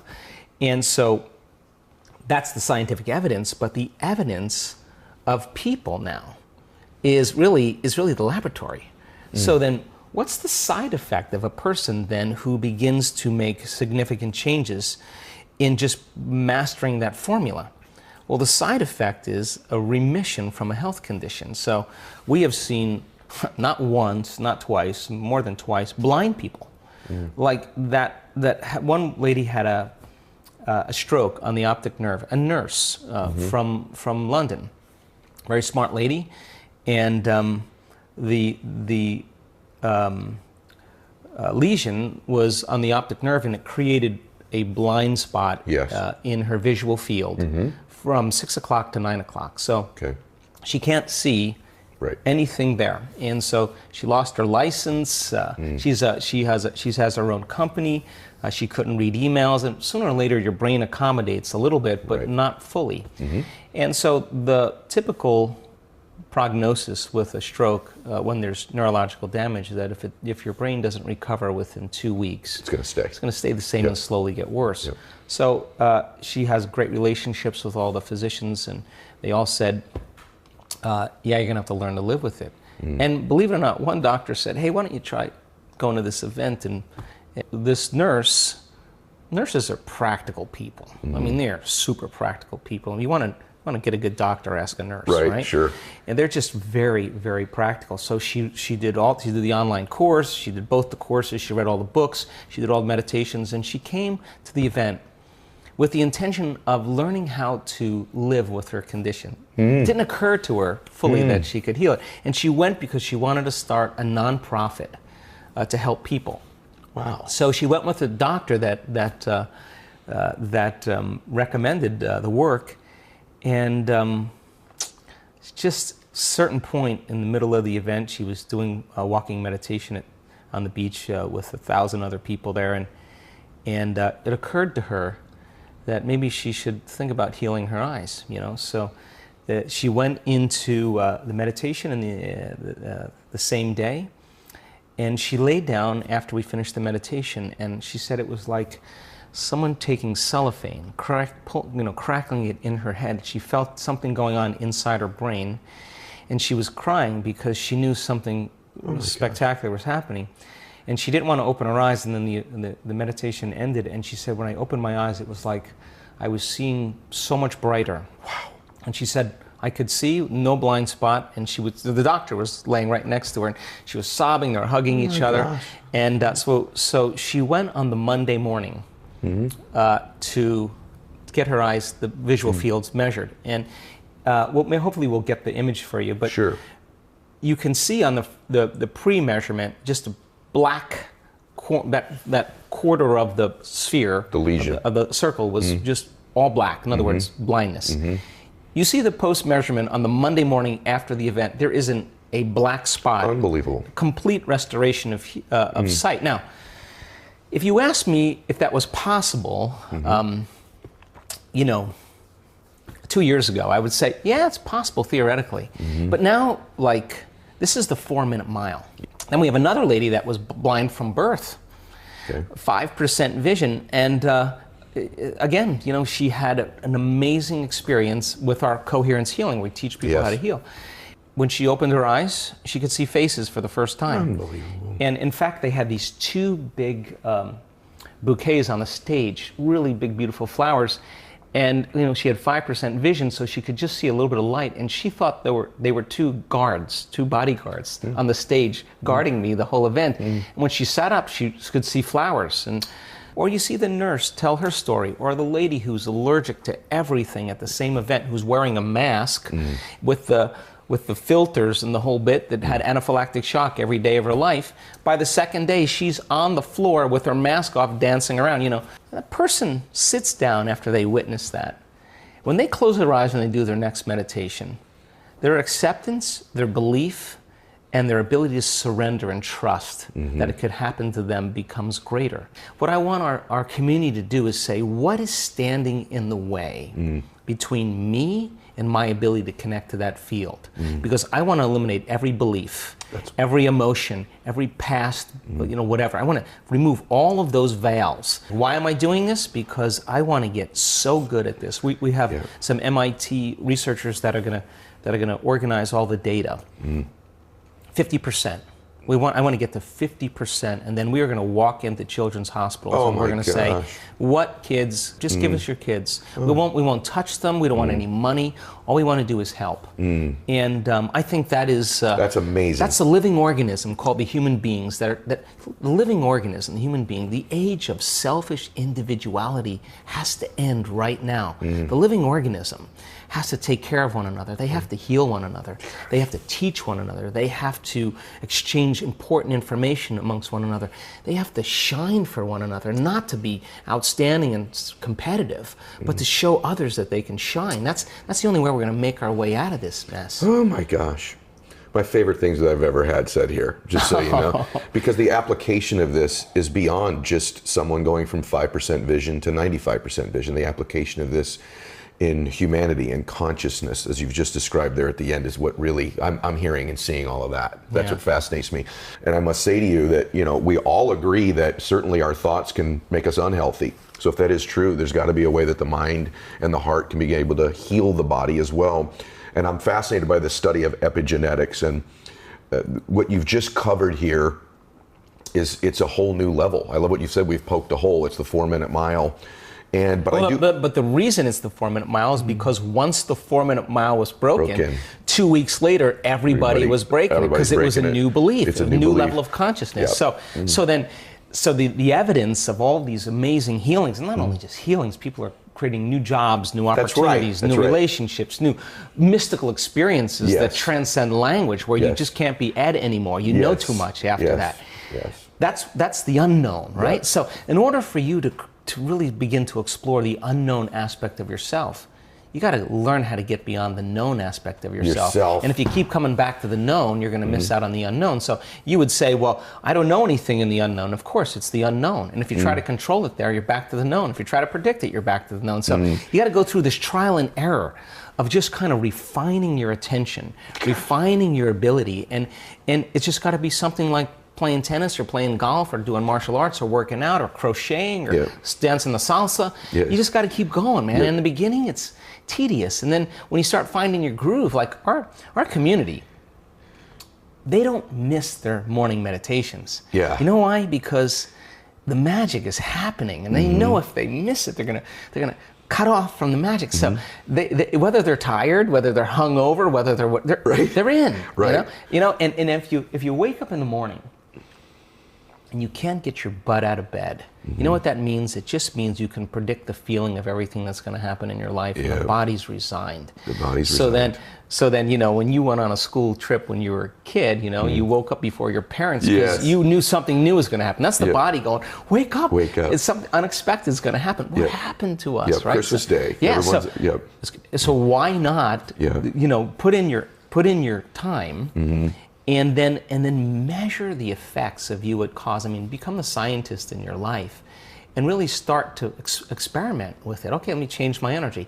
Let me just write down 4 thoughts that, like, it's too hard, I'll start tomorrow, this doesn't feel right, whatever it is. It's this person's fault. Just write those down and say, these thoughts, like Gandalf on the bridge. Yes. You may not pass today. This is the end. Yes. So then if you become conscious of those thoughts, now you're the governor of your thoughts. What actions, what behaviors do you want to change? Do you complain? Do you blame? Do you judge? Do you make excuses? How do you talk? Do you speak limited? Just pick 4 things that you're not going to do any longer. Yeah. What emotions get you in trouble? What are the emotions that you're addicted to too, right? That you're addicted to that keep you returning back to your past. And if you don't know, close your eyes for about 30 minutes and just watch where your mind goes and watch your feelings and just say, okay, it's frustration, it's unworthiness, it's self-doubt, it's guilt, it's frustration, it's shame. Just become conscious of those and just review them in your mind so that you don't go unconscious them in your waking day. It's so powerful because, by the way, everyone that's listening to this is so awesome because if you've been listening to my content for the last 3 or 4 months, we've been laying this foundation, and now I just bring you this master that takes it to a master class level and explains to you the scientific reasons that these things work. But I want to jump back in with you here on something because I just want to do a couple basic application things for everyone here. These emotions that our body gets addicted to. There's a power, everyone, because I've experienced this in my own life. Everything that Joe's explaining here, other than healing my own body, I've watched them happen in my life from the standpoint of becoming something, and then these things are in my life rather than me sort of forcing them to happen. I mean, most people that have had any great things happen in life can define at least moments of their life where this is just a known truth. Dr. Joe talks so eloquently about the fact that, about this epigenetics concept is fascinating me, but at the same time, you talk eloquently about only about 1% of us are predisposed to most of these negative ailments in our lives in the first place anyways. This is a misnomer. I mean, Troy's in better shape right now than when he played. I mean, I'm not exaggerating this. I'm not blowing smoke at him. Troy is, when you're a fit dude, I'm pretty fit, you notice it in guys, especially if they're over 45 or 50 years old. Troy is in magnificent, like shredded shape. What are some of your routines to do this? So you strike me as a dude now that I've met you. I bet you burn pretty hot. You're an intense dude. I bet you have a good time. Yeah. But that's true. You burn hot. You're an intense dude. So am I. And I admire that about you. I think you are the product that you claim to be. And those are the people I like to be around the most. Like, they live what they say as much as they can. Yeah. We all have these weaknesses in our life. So what are some of your routines? Fitness-wise, I know meditation's a big deal for you. Like, what does a day look like for you? Is it regimented or is every day different? It's pretty regimented. I'd like for it to be a little bit different, but I know what works for me, and I just kind of I stick with that. I've always worked out with weights. And I follow some people on Instagram. I follow yourself on all the motivational stuff. But I listen to Mark Hyman. I've become somewhat of a disciple of his. Okay. But it was always, even when I retired, a lot of players will just be burned out on working out. Right. And then others go hardcore. I just kept doing it. And so I continued to lift 4 days a week. I was doing cardio. My cardio was running 4 to 6 miles every day. And in a year, if I took 5 days off from cardio in a year, I'd say that's probably a high number. My gosh, really? And so then I started having some hip issues about 3 years ago, and I had to stop running. And now I do the indoor bike. So I do, and then with COVID hit, I knew that people were going to go one of 2 ways, and most people were going to really get in worse shape. Yeah. And I just, again, said to myself, I'm not going to be one of those people. In fact, I ratcheted it up even more to where then I had always been a good eater. I rarely would eat poor meals or have cheat meals. But then I just got really, really disciplined. I don't like the word strict. I just got more and more disciplined in that. And now my routine, Ed, has gotten crazy. I mean, people that know me, I carry this jug around with the water. I drink it out. He's got his jug. Just so you know. Here's mine. Hey, we got the same one. Same exact jug, brother. Come on now. I love it. There we go. I love it. Yeah, no, I was drinking up to 3 gallons a day. You're peeing all the time. All the time, Yeah. and then I read that you hit a certain number, Right. It doesn't matter anymore, Right. and so I said, well, that's a relief. So I backed off. But I do that. I meditate. I've been meditating for about 10 years. It's changed my life. And then I got the cold plunge. I do the sauna. I do that every evening before I go to bed. And just about a month ago, I got red light therapy. Got the red light stuff going. But I mean, if I read about it, then I want to incorporate it. Yeah. And I've always been a good sleeper, but now I just will not relent on my sleep. I just make it an absolute priority, and it's the best I've ever felt in my life. By the way, I mean, all of those are my jam. I have the red light therapy bed. It's a great. I got a Theralight bed. I just started the red light about 2 weeks ago. Brother, it's awesome. By the way, one thing you can do too, that there's a setting on there for sleep. You have a Theralight bed? Do you know which bed you have? I've got a panel. You have a panel, okay. Yeah. Because the thing I have can actually program it for sleep too, so my sleep's wow. actually gotten deeper. Just for the record, I was talking to Alex Guerrero a few weeks ago, Tom's trainer, and we were talking about cold plunge, cold therapy, sauna stuff. And I'm going to play with this. I'm just giving it to you. I can't validate this medically, but he did say that he does think some intermittent break from it, that there is an adaptation your body goes through. And so he recommended to me a little bit of a break, and then your body recalibrates, and the cold plunge and the cold therapy works a little bit better. Yeah. So I do that too. I do know. Well, the other, first thing I do in the morning is take a cold shower. And I haven't had a hot shower. Period. I haven't had a hot shower in probably 4 months since I started. Okay, so you are even crazier than me. You're crazy. Okay. Yeah, I haven't had a hot shower, but the between the cold plunge and the cold showers, it totally has changed my nervous system. Me too. I mean, in a really positive way. I would get anxious about things. I had some social anxiety. Really? And I don't want to say I don't have any of it anymore, but I don't think I have any of it anymore. I mean, I just don't feel it. You know, I just don't. And I tell people, I said, it's the greatest thing in the world. And I've got 2 daughters that are in college. And I would mention to them I meditate back when they were in middle school and high school, and they've gotten used to this whole thing. I mean, they kind of laugh about it, but I don't push it on them, but I try to expose them to it, and they'll pick it up at their at their leisure and when the time's right. But I'm the same way. They work out, and that's always just that's been part of what they've grown up with. So I like that. I like that they've picked up on the lifestyle of working out. You meditate in the morning, Troy? When do you meditate? Usually, I meditate first thing in the morning. You do, yeah. too. After I shower. Yeah. One of the things, I don't know if you do this at all too, but by the way, I love that you have such a regimented routine.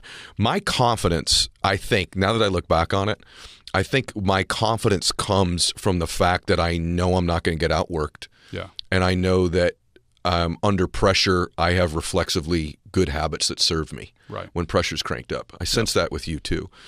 One of the things for me, meditation was very difficult because I am wired pretty tight. And I'm always going. My mind's always thinking. And so meditation was this great gift for me. But one of the things that I've been doing lately with my meditation, I'm just curious if you do it since we're talking about it. I love focusing on my breathing when I meditate. I actually, you're supposed to empty your mind, but one of the things I do lately is I've been really intentional about feeling and sensing my breath. Like breath work is like the next frontier. So I've done the cold plunge, I've done the sauna stuff, I've done the training, I do the lot of the water, a gallon and a half a day. I'm in meditation mode. What's the next thing? The red light therapy. The next thing for me has been like breathing work, breath work. Have you done any of that? So my meditation, sometimes I feel like sometimes I feel like I'm not advancing like others in that space because I only focus on my breath. You do? Okay. And I know there's a lot of different ways to meditate, but I only focus solely on my breath, and then the mind, and then I bring it back. And I hear people say all the time, and I'm like you. I mean, I thought, man, this is going to be tough. But the way that I've been to a few retreats. I've been to a couple retreats, silent retreats. You ever follow Sadhguru? Do you know who that is? No. Okay. But you talk about the breath work, Wim Hof. Yes. I've had people who are doing his techniques, and he's another that I follow, and he definitely is into the cold. Sure is. And some people that are like-minded like us, they tell me that they're doing some of his techniques in the morning first thing, and how life-changing that has been. Yep. Now, I will tell you that the reason I started meditating 10 years ago is because I just felt, Ed, that, gosh, if anyone should be happy in this world, if anyone has achieved everything that they had hoped to achieve, my dream, my whole life was to be a professional athlete. Right. And I was able to do that. And I was able to have this great lifestyle from it. I was broadcasting and I called a game at the Super Bowl. It was the helmet catch, David Tyree, when he beat Tom Brady and the Patriots when they were undefeated at the time. And I remember after that game, Ron Jaworski came up to me and said, "Man, that was an unbelievable game. How about that?" And I said, "Yeah, it was great, Ed," or Jaws. And he says, "Oh, yeah." And I said, "Yeah." And he goes, "What's wrong?" And I said, Jaws, I didn't do anything. I just talked about it, And when I played in those games and we won, I mean, heck, I'd be the most excited guy in the room. He kind of had this quizzical look, and walked away. And I've never even had this conversation with Ron. But I remember thinking to myself, man, if this is as good as it gets, I just called what may be the greatest game ever played, and yet I feel totally empty. And so I started thinking, man, if anyone should be happy, it should be me. And what's missing? And I started looking up stuff, reading about stuff, really? and meditation was kind of, and that's why I say it's really changed my life, and it's allowed me, and more so in the last couple of years, because of some personal things that really made me take a real hard look at myself and figure some things out. And meditation has had a huge role in that, because for the longest time when I started meditating, I did it, but but the light never came on as to what are the benefits of this. I kept doing it. Yeah. But then about probably 3 years ago, I read a book called The Untethered Soul by Michael Singer. Great book. Yeah, and I tried to read it probably 2 years prior to that, and I couldn't get through it. I was just like, this is too much. And then I read it 3 years ago, and whatever it was that was in that book, all of a sudden it just all became crystal clear. Wow. And it's changed my life. And so all this stuff, the water and the cold plunge and all that's great. And it's but really the reason I feel as good as I do is because of what meditation has Thank you meant for in my life. Saying that. Yeah. Just to meet you in the middle, same with me. I've always, and I can't even be on, if I'm really being honest, because I do that on our show, I don't know that I'm on the other side of what you just described completely yet. I still go, if anyone should be happy and real blissful in their life on a regular basis, it really ought to be me. And I'm not enough. Now, I will say what you said. My faith and my meditation practices have enhanced it tremendously. But I still feel like in my case, there's several levels beyond it where I could be more present in the moment and just enjoy that moment more. That's what meditation's given me, is a little bit more of, okay, I'm in this moment right now, and there isn't another one. The last one I just had doesn't really exist. It's a figment of imagination, and the one coming after this doesn't exist either. But for me too, if I'm being really honest, I still... now, part of that I think is both of our wiring. That's why we dealt with winning well, because we're that's what I was going to ask you. What meditation has given me is stillness. When people ask me, what does it do for you? I mean, the word that comes to mind is it gives me stillness in my life, because I was like you, that I just always wanted. I just had to go, and trying to meditate and sit still for that. I just felt like, God, there's things I need to do, and but now I can just meditate and just totally take in the moment. But you're probably like me in this regard then too, that I was hard on myself. Me too. That it's crazy that you expect perfection. I would expect myself to be perfect. It didn't matter if it was playing football. Didn't matter if it was giving some speech, whatever it was. I just and it was crazy because there was no reason why I should be perfect. You know, that wasn't even my field or whatever it was that I was so upset with myself about. You know, but I was hard on myself, and so I've had to kind of work through all of that. You know, I've done a lot of personal work, and I can see it. Yeah, so there's a lot going on there, and you know I'm thrilled that I found it in my 50s. I wish I'd discovered it in my 30s, but I'm really grateful that life hasn't passed me by without getting to this point. Yeah, I have a funny feeling, brother, that you're going to talk a lot more about this over time, and you may end up dabbling over in my side of things.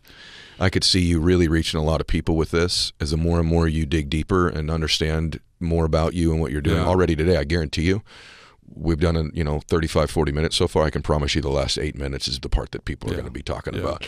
I think for me, also, I've pursued things so aggressively all the time in my life. A little thing meditation's done for me, and even just me reflecting and getting a little bit older, is I've started to allow certain things just to come to me. That I don't have to go get everything. I don't have to go do everything. Like I've surrendered a little bit of control and my addiction to outcome all the time, and just let a little of it come my way. And I found it does. And it's the things that make us successful in one area may produce external results, but can produce internal turmoil. And there's just this nuance in our life. Like if I let go of all of my wanting to control things, all of my perfectionism, all of my drive, and all of my being hard on myself, I probably wouldn't have done some of the things I did. But it's the dosage level. Wouldn't you agree? Totally agree. It's the dosage. Totally agree. Yeah. I mean, I did a podcast with a former teammate of mine a few years ago. And he talked about how tough I was as a leader and demanding of my teammates, and it made me cringe because I don't feel like I'm that person today, at least not as intense. I'm still intense, but not as intense. And I told him, I said, I think I would have been a different teammate if we were playing today. And I cringe when I hear you say that. And he was like, "What are you talking about? That's why we were able to do what we were able to do." And so I've had this conversation with others, not on a podcast, but I've had it with others, and they say, "Yeah, but that allowed you to do what you did." So I totally understand what you're saying. Yeah. One of the main reasons I do it is I want people to experience more bliss and more peace in their life. And that's why I've wanted you here so badly for so long. That's exactly what we do. I know we what have you these do. small capsule programs called sky breathing techniques. And when they practice it, they find themselves in a completely different space. They're able to shed the anger and frustration, get connected with one's own inner state, inner peace. Through breathing. You also have a book coming out called Notes for the Journey Within. Correct. Let's because that's really the journey I'm on right now, and my audience knows it. I'm on this journey within. I think a lot of people master the external game of their life. They get pretty good at achieving different things, but the internal game is a different thing altogether. And so let's talk about that for a minute, because you used meditation as a tool with these leaders, and part of meditation, connected to meditation to me, is breathing. Right? Some yoga practices. What would you tell the average person listening to this who's like, I don't know about this meditation thing. I can't quiet my mind, and, breathing, really? I'm going to start breathing better, and that's going to change my life. Because, by the way, breath work has absolutely transformed my life. Okay. And for me, I must tell you, one of the main reasons your teachings have helped me is, I'm sure it's the breathing itself, but it's actually the time I've taken just to be with my body and to be with myself and to just pay more attention to me, and my breathing and getting quiet has caused me to be much more, I think I'd call it self-aware and intentional about different things. So what would you tell people, because meditation is this broad topic, and breathing, what would you share with us? I would call it as a process of mental hygiene. Mental hygiene. Like dental hygiene, it's a mental hygiene. We get so stressed, and neither at home nor in school we learn what to do when we are upset, when our moods are bad, when we are in rage, when we are restless. Nobody has taught us how to manage our mind. And to manage the mind directly is almost impossible. And breath is the link. For every rhythm in the breath, there is a connection to our emotion and our state of mind. So breathing in certain patterns, certain ways, can help us to come out of the despondency we feel with our own moods. Really good. What I've noticed when I'm not in control of my breathing and anger rises in me, and they've been proven this too, that there's a lack of heart and brain coherence that happens at one time, and you actually give yourself a kind of a form of a lobotomy. When you're very angry and your breathing isn't being regulated, you're not paying attention to it, you actually give yourself a lobotomy. You don't process information as well. You don't make good decisions. No, yeah. Correct? And that's what you mean by this hygiene. It's cleaning the system to some extent. Correct.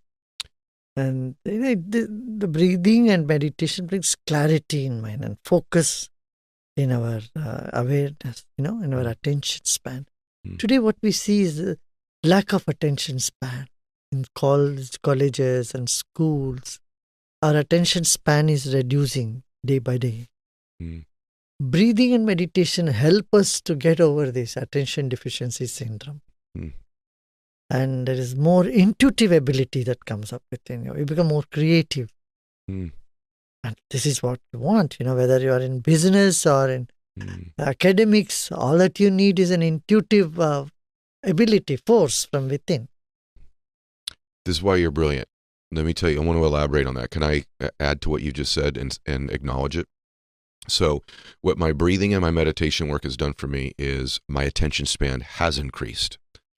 And what I noticed with me, it was odd, like my paying attention to things that were always there that I didn't. And this may sound really corny, but it led to business success. So let me tell you, as I started to do more breath work and more meditation work, my ability to pay attention longer has increased tremendously. And I didn't realize how quickly in a day I go, oh, let me check my phone again. Oh, let me see this. Let me turn the TV on. I didn't realize at 52 years old how much my attention span had shrunk. And it sounds funny, but I started to notice, this sounds funny, everybody, but listen to me. I started to notice like wrinkles on my hand that weren't there before. Paying attention to my hand. I've seen things that were there all the time, certain trees in my backyard that have been there the entire time I lived there that I have never seen or recognized before. I've noticed the beauty in these trees. I noticed there's a part of my yard where I didn't even know it, where there's a hill that's in their yard. I thought it was flat. I noticed these little things. You think, well, what does that matter? I don't know, but it gave me a lot of peace and joy. And then when I'm in business meetings, now I'm noticing emotions on people and facial expressions and tonality that I wasn't paying attention to. That's made me a better speaker, a better businessman. But that goes all the way back to breath work and meditation. These little symptoms showed up of trees and flowers and a breeze that have led to better decision making. Yes, Ed, you are absolutely right. The first thing that it does is it improves your perception, observation, and expression. You'll be able to express yourself much better, much clearer to people. That's one thing. I mean, the communication breakdown today in the world is because of this. Lack of expression and lack of understanding of the others. All these benefits happen. There are 100 benefits, There are. Established evidence-based benefits on this. Can you imagine if every world leader of every significant country meditated 30 minutes a Oh, day? we'll have a wonderful... Can you imagine? Let me ask you this. What do we get wrong about meditation? Is there something that culture gets wrong about it, that they don't understand, that's a mistaken belief system about it? I don't think any religion or any faith-based organization opposes meditation. No? Meditation is getting connected to yourself. That makes your prayers deeper.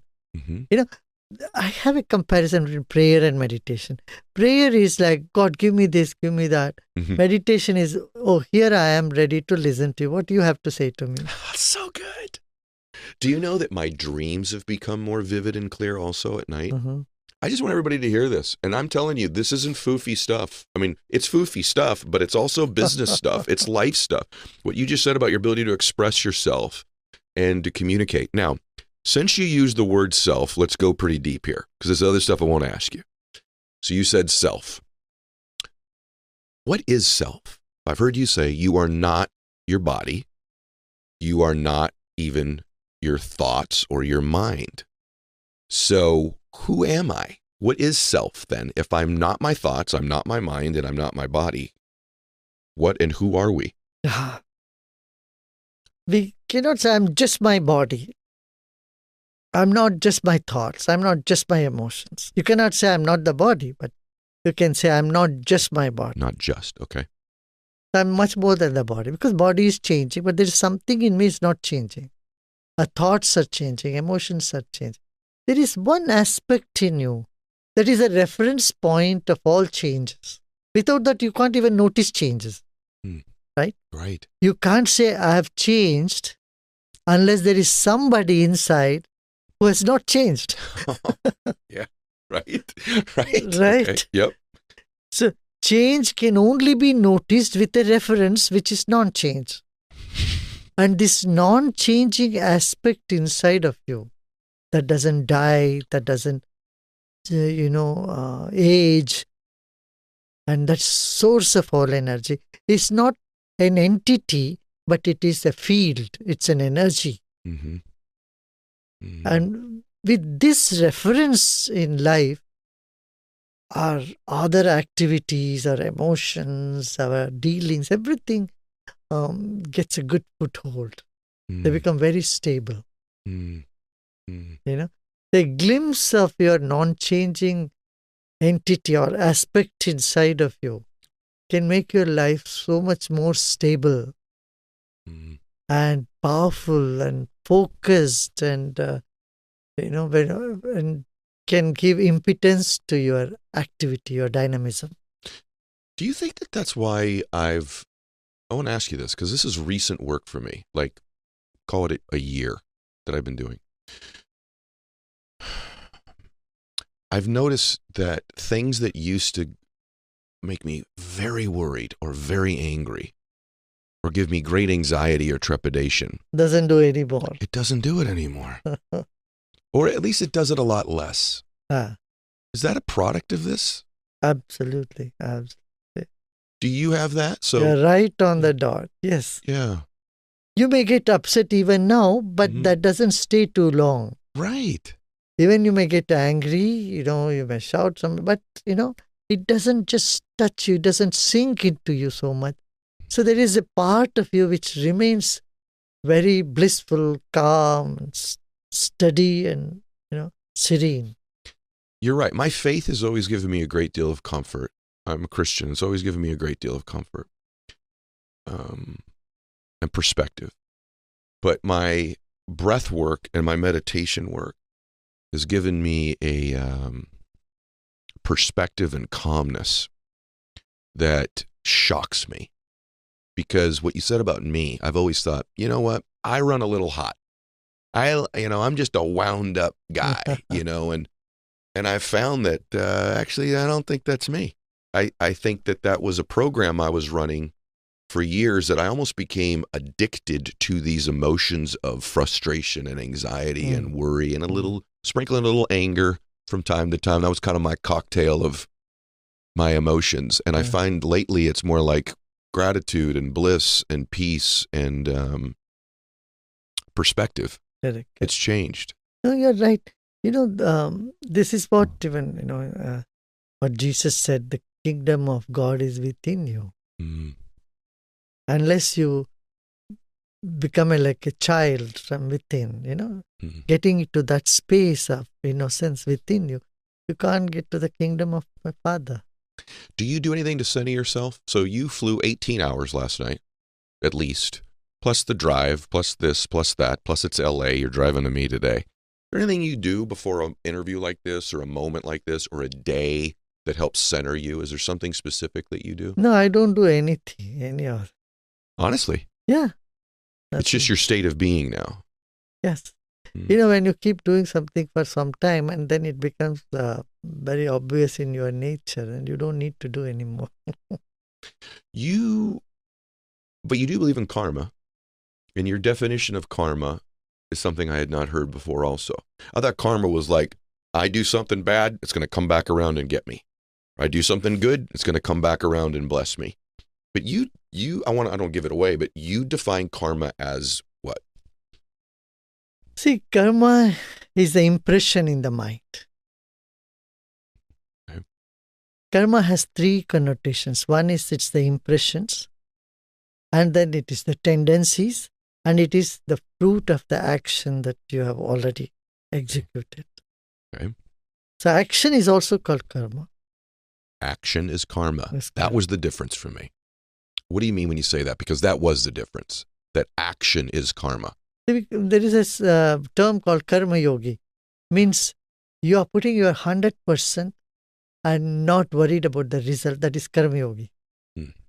And your action is an expression of joy rather than expecting joy out of the action. Wow. Can you say that again? Say that again. See, usually you are doing a work to get joy from that. Yes.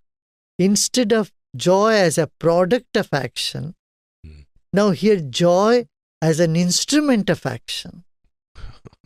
You are happy and so you do it. You know? Those are the people that I remember in my life. Those are the people that, the reason I wanted you to say it again, the people that I have recollections of that made impressions on me. They are joyful in their actions. Yeah. Not trying to get joy from the result of their From actions. the result. No, you put your 100% and your action is out of joy. Yeah, I think about watching Michael Jordan dunk a basketball with his tongue out, and he's about to dunk. He's just in such bliss as he was doing what he did. Yes. Or a great artist playing a song and they're just lost in it, right? Or a speaker on the stage, or an incredible school teacher teaching a lesson, or a mother with their baby. Yeah, you love what you're doing. Right. And you're not expecting some result out of it. Yeah. Even if you expect, that doesn't matter. But it's an expression of joy. That's what I meant earlier when I said separating from outcome. Not being so caught up in the end result as the payoff. Correct. And I think there's actually studies now in the brain that say even when you get to the payoff, that the dopamine in your brain actually crashes when you get the reward. That the actual dopamine spike, the joy in your brain is actually in the process and journey of getting there. Action, right? They've actually measured it in the brain now. So it's how right you are. You also talk a lot about intuition and intuitive power. And I used to not rely on that. The Bible even talks about discernment as a gift, right? And I used to fear my intuition and not trust it and think, no, I've got to research this or know it. But people that I know that, frankly, make great decisions in their life, they tap into their intuitive power. And you believe that we all have intuitive power, correct? Absolutely. Every single person, even animals do have intuition. In fact, they're even more intuitive than human beings. We have intuitive power and we need to tap into it. That makes life a lot more fun and a lot more easier.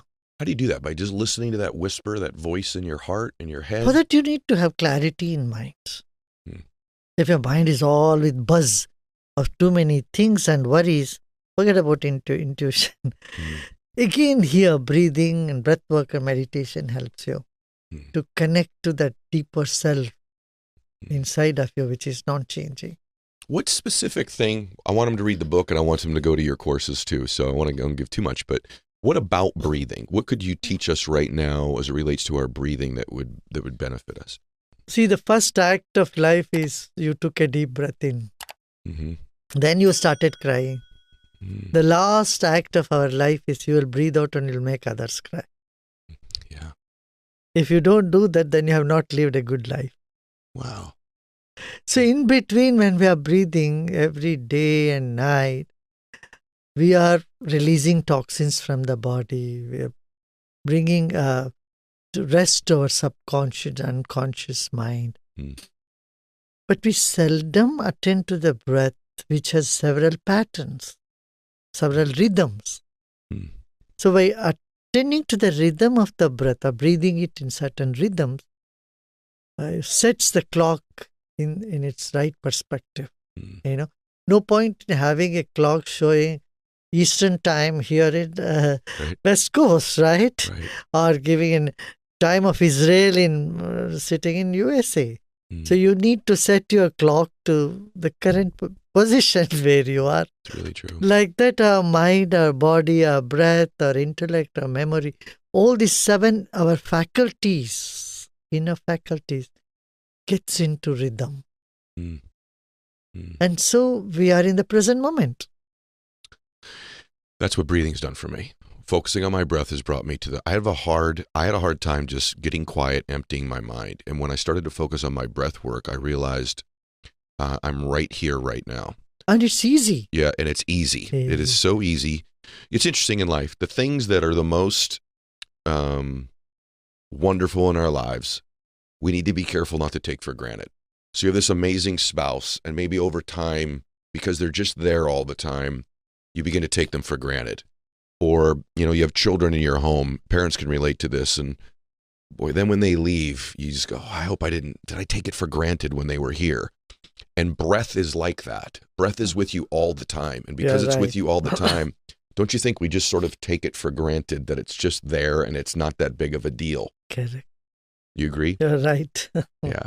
If you could see his face, he really agrees with me right now. So that's a good thing. Evidently, I've made a very profound point, which I love to hear. Okay. I'm going to get some good stuff on top of this. You say confusion is a temporary state. And I think that so many people in the world right now, they're confused. What's going on in the economy? What's going on in my own life? Am I really pursuing my true purpose? And people just, I feel like pain is temporary also in people's lives. But you talk about this idea that confusion is temporary, and I just wanted you to elaborate on that, because I think people think they're going to live in this perpetual state of not knowing their purpose or their passion or their cause or where they're going. Knowledge comes in contrast. It's always like that. You can feel the cold because there is heat. Similarly, there has to be some clarity. Only then you can even feel the confusion. If the confusion is so perpetual, you can't even feel it. You can't even know that you are confused. So they all come in little doses or little gaps. So in the gap, you realize, I was confused or I'm in confusion. That is a clarity, see? Yes. If I say that, I'm so confused, that means you have some clarity at least. Right. You realize what state you are in, right? And so we cannot generalize and eternalize everything. Usually we say, I generalize, I'm always like this, I'm always dull, and I'm always lazy. These are things that, we tend to see that way. But in reality, you simply have to take a little time for yourself to have the clarity dawn in you.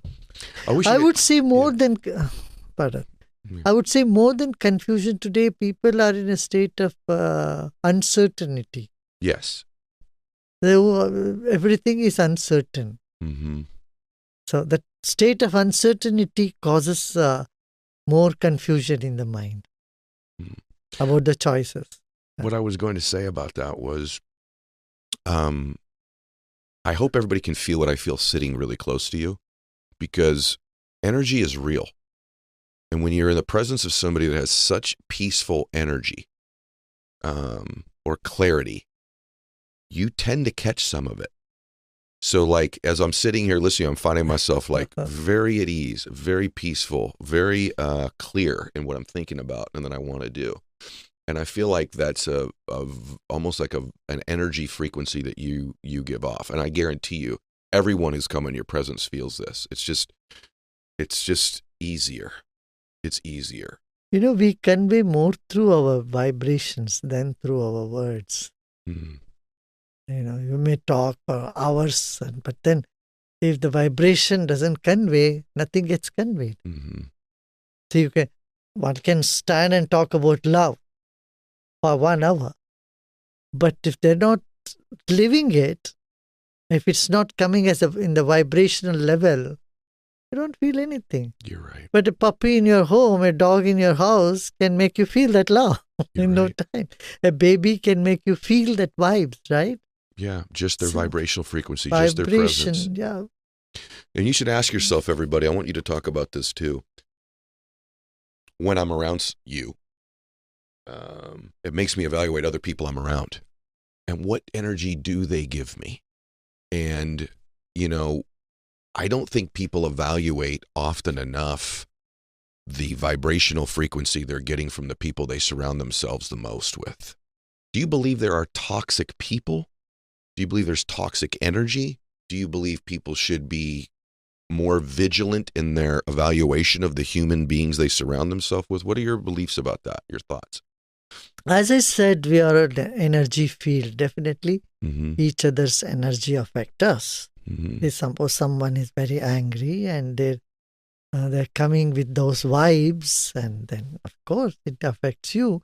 Unless and until you are very well established in yourself, you're very strong, you're very centered, then you take them all as kids. Yeah. See, like a school teacher, a nursery school class teacher, kindergarten teacher, she knows kids come with all different emotions. And even if they are jumping around, some is crying, some is yelling, some is angry, it doesn't affect the teacher. It's true. It's true. Because you have gone one step ahead to make yourself much stronger. So again here, breathing meditation, as if it is practiced regularly, will keep you in that state of positive energy. So the negative energy doesn't affect you that much as it would otherwise. Maybe the best description I've heard of that is how you describe the 5 elements and then ending with light. Would you tell everybody about that? Because I think that light is energy, right? Can you tell them what the 5 elements are of?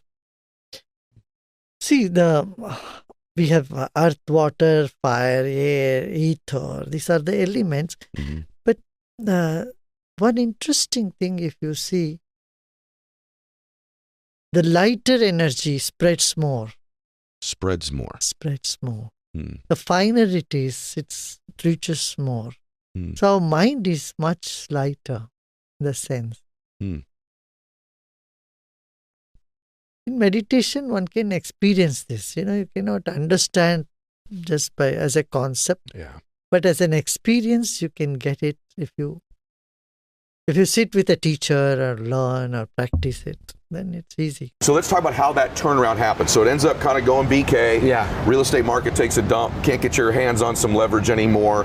So you're going to have to be in that process. But you'd already been remaking yourself, already changing. Yeah. Let's talk about some of those key things for people there's a lot of people that are watching this like, hey, I need to remake. Right? I'm at that point. I got to reboot. I got to shift some things. I need to take personal inventory. Both of you and I are meditators. Both you and I are people that really believe in energy. And so let's talk about just some of those key things that have worked for you, if you don't mind doing, okay? Absolutely. Talk a little bit about meditation, just that one topic alone, how that's impacted you and what you do with it. For me, meditation is about, believe it or not, vibration. Yep. Everything vibrates. Yep. Table, then plants, animals, humans, light, sound, and then thought. Do you know what thought vibrates the fastest? The truth. The truth. The truth vibrates the fastest. Okay. And so someone taught me, if I could teach you to meditate to increase your vibration so that you could live closer to your truth, meaning you can only be aware of that which vibrates equal to or less than you. So I'm going to teach you through meditation to vibrate faster. Okay. And so I learned theta meditation. Okay. The other key component of meditation that I found in people like you and I that are reactive, we're go-getters, is that I would waste so much energy reacting. And I ran into the Master Shaw, who gave me this. Okay. He's also a martial arts expert and master. Okay. And he could take all these guys around us, and they could all attack him at once. And I'm like, how do you react so quickly? Yeah. He says, oh no, I don't react quickly. I go back to center quickly. It's good. So, and that's what meditation truly does for me beyond the vibration, is every morning I have a center spot.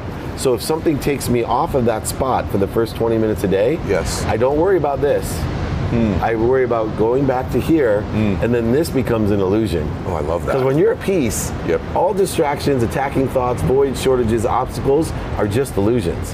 Yes. Right? We live in the will of the universe. I live in the favor of the universe. That's right. And when I'm off center, I'm not in the favor of the universe anymore. So all I concentrate on And now, do I do that 100% of the time? No, you can call my wife, my employees. I just do it more and more every single week, month, and year. I want to stay on that for a second because a lot of times people that watch this too don't even really know what meditation means. They think, oh, does that conflict with my religion? It doesn't at all. Meditation it's not a religion. It's a way of emptying your mind to begin with, by the way. But you should learn about meditation regardless of what your religious beliefs are, in my opinion. Okay, I don't think it impacts your religion one way or the other. But you talk about those energies, and I heard you talking about one time about there's like 3 types of energies people live in. Do you remember talking about that? Of course. And this has a lot to do, I think, with how you turn things around and this energy that you describe. What are those 3 types of energy? So the first type of energy is the world of not enough. Yes. And I've met so many people, even that have a lot. And these are like the billionaires that commit suicide. They live in a world of not enough. And so all you do is keep attracting not enough. Yes. Then there's the world of just enough. And I feel really frustrated for these people because no matter how hard they work, no matter what good intentions they have, they always live in a world of just enough. I just have enough. I just have enough. And then there's the greatest world of abundance, more than enough. More than enough. And when you live more than enough, you give freely. You're right. And you receive freely. Yep. Most people don't have a problem giving. Most people have a problem receiving. And it is a shift, and I think a conflict in most people's mind. And I'll tell you how I know it. You and I both get the blessing of speaking in front of thousands of people. I love to ask this question: who here likes to give? Everyone innately, they can't even hold their hand down. Everyone raises their hand. Then I ask real quickly, who here likes to receive? You get this energy. Wow. Some people won't even raise their hand, but even the people that do, there's this hesitation, which shows you energetically they have a problem with either not feeling worthy or not trusting the universe. They feel like, God, if I receive, I'm somehow cheating. Yes. Right? I'm not, like, there's this weird energy. You're right. So I help people a lot of times with living in a world of more than enough. Yes. That you actually, it's okay to receive because it creates the flow. You're emptying someone else's vessel. That's right. Right? The way that you, by giving, should empty yours. I so believe that. And that's this impediment in people's lives. They're unwilling to receive the great gifts of life to themselves. And you talk a lot about, I love this too, about outcome. So in that same vein as we go down here, people get confused by this with me all the time. I talk all the time about having goals. I think it's great to have goals, but I've been the most successful in my life where I've separated my addiction to the outcome. I was so addicted to outcomes all the time. And what it did is it tightened me. It frustrated me. It stressed me. It put undue pressure on me. So talk a little bit about how I think people think, once I get somewhere, then I'll be happy. Once I get this big beach house, then I'll be happy. Once I get a boat, and I can tell you there are plenty of people that I live by right here that have these beach houses that still aren't happy, by the way. And I also have a whole bunch of people who don't have beach houses who live very blissfully.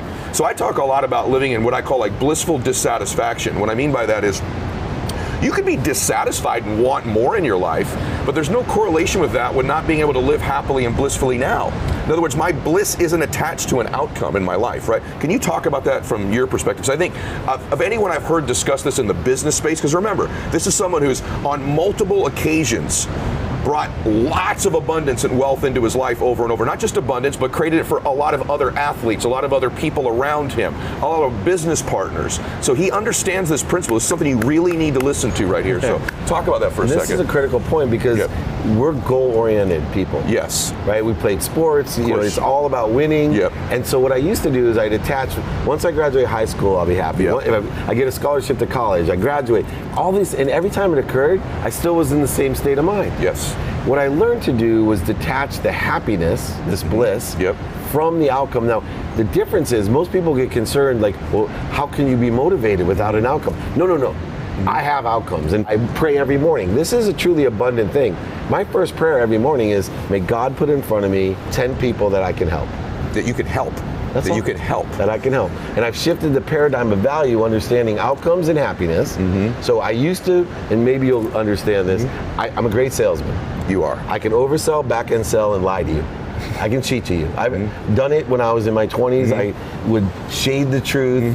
You know, I sold stuff. Sure. And It didn't make me feel good. And what happened was I created a void for me to fill all the time. I'd make you promises, and I'd live on this premise, I'm going to exceed everybody's expectations. That's my goal, right? From the start. First of all, talk about bullshit. Yes, right. How many times have you actually, in a business deal, exceeded the other party's expectation? Very rarely. Very rarely, especially if you've set those expectations artificially high. Which I did. Right, the way you exceeded is by not setting them. Right.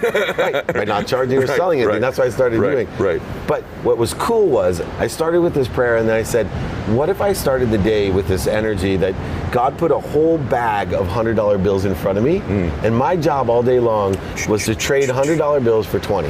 So whatever I did was I was going to provide value. As a father, as a husband, as a business partner, as a philanthropist, and just, you'll see, I ask everyone either unconditionally, how can I be of service? You do. You said it to me the first time we spoke. How can I be of service? I mean it. Yeah, I know you do. And I know that that's my biggest blessing. I'm not lazy. I wake up at 4 a.m.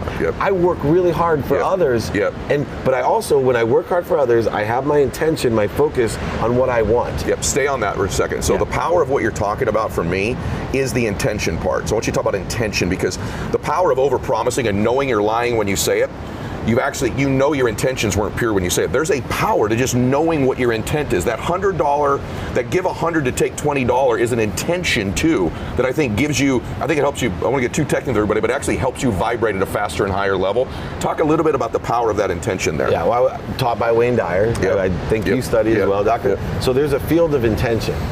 And I have a kind of steroid version of what I learned from Dr. Dyer. And I believe that intention needs to be consistent every day. Persistent without fail, without quit, and enjoyed for the pursuit of your potential, a higher vibration or the truth. Let me put this into context. If, for example, I can give everyone a gift. Say thank you is the best intention that you can have. It gives you perspective, makes your past awesome, your present better, and your future brighter. 2 words, thank you. So I tell people, make an intention of yours to be grateful. If you get stopped at a life, say thank you, because the universe is unraveling something and saving you, not slowing you down. Oh, I love that. Right? So I need that one. It's awesome. Yeah, I love that. And so I live in this intention. Now here's where you get, where people lose. Your body has cellular memory. Proven. Your mind has neural pathways, and your DNA has a memory and an energy. That's your core energy. If you don't do something every day consistently, this is what happens. The power of intention has an accelerator of exponential results. Meaning, if I want to be grateful, I do it day 1, it's X to the first power. Day 2, to X to the second, X to the third, X to the fourth. Now I go get wasted, stay out all night, and I'm an egotistic narcissist who think of others. Now it's X to the 0 power. I've now zeroed out those other days. Now I start over. What happens at the end of the month is I sit there and go, wow, I did this all month. This is the way the human mind works. And I'm like, why don't I get the results that Dave gets? Well, because you zeroed it out 3 nights. And I'm getting to the 31st power. You're exactly right. And it's the same thing, like people, they're 99%ers. They don't realize how the body, mind, and soul works. It exactly happens, by the way. The easiest place to see this is like with working out or diet. Right? Those are the 2 of the easiest places. Don't you agree with that? Well, and for me, I'm living proof, because I work out X to the 31st power. I do not. I'm going to have to leave here at a certain time because I go to Stark and they're going to train me. There you go. And I had to drop my ego to realize I need a trainer. Yes. Because I was still stuck at 25. Doing chest tries, back and buys, legs and shoulders. Well, for me, I travel so much. I zeroed myself out 2 days ago in New York. There you go. Right. And I know it. You know it. And when I don't, I hold about 10 extra pounds right now. I'm good cardiovascular shape, but I'm carrying 10. Carrying it. But you know why? Because every month I'm zeroing myself out. Just 2 or 3 days. I'm watching my diet. By the way, I love this. This is huge for people to get. It's like, because you meet people that go, I'm doing it all. I'm like, no, you're not. You're missing the 1%. That 1%, I love what you said, zeroes you back out. It's a zero effect. It's a zero factor, which also is important to know. That's why what you commit to doing needs to be something that's doable and consistent. People overpromise themselves. And the reason you lose self-confidence, I say all the time, is lack of self-confidence is the lack of keeping promises you make to yourself consistently, right? And it's because you overpromise yourself just like you overpromise the sales deal. You're doing it to yourself. Genius. So you got to do the 30, whatever the workout is, select that you can do, whatever the diet is, or the phone calls are, or the meetings are. It's got to be something that stretches you, but that is actually doable, that you can do consistent, so you don't zero out. Love this. Yeah, and the advice that I had was given to me while I went to the gym that I went to, because I wasn't getting results, is they said, we're not going to give you anything to do that you won't do the rest of your life. Perfect. And it gave me shivers. I was like, perfect. It makes my life easy, brother. And when people tell you about these weird diets, don't you cringe? I do. I'm like, how are you going to do that? You're never going to maintain that the rest of your life. Or people ask me, hey, you're in really good shape. Like, what do you do? Work out like 2 hours a day, 7 days a week? No, I do something I can actually do forever, right? You're 100% right. The other thing people do that I love that you talk about, I love this, by the way. I knew we were going to have more stuff than I can get in than I want, but I want to keep going.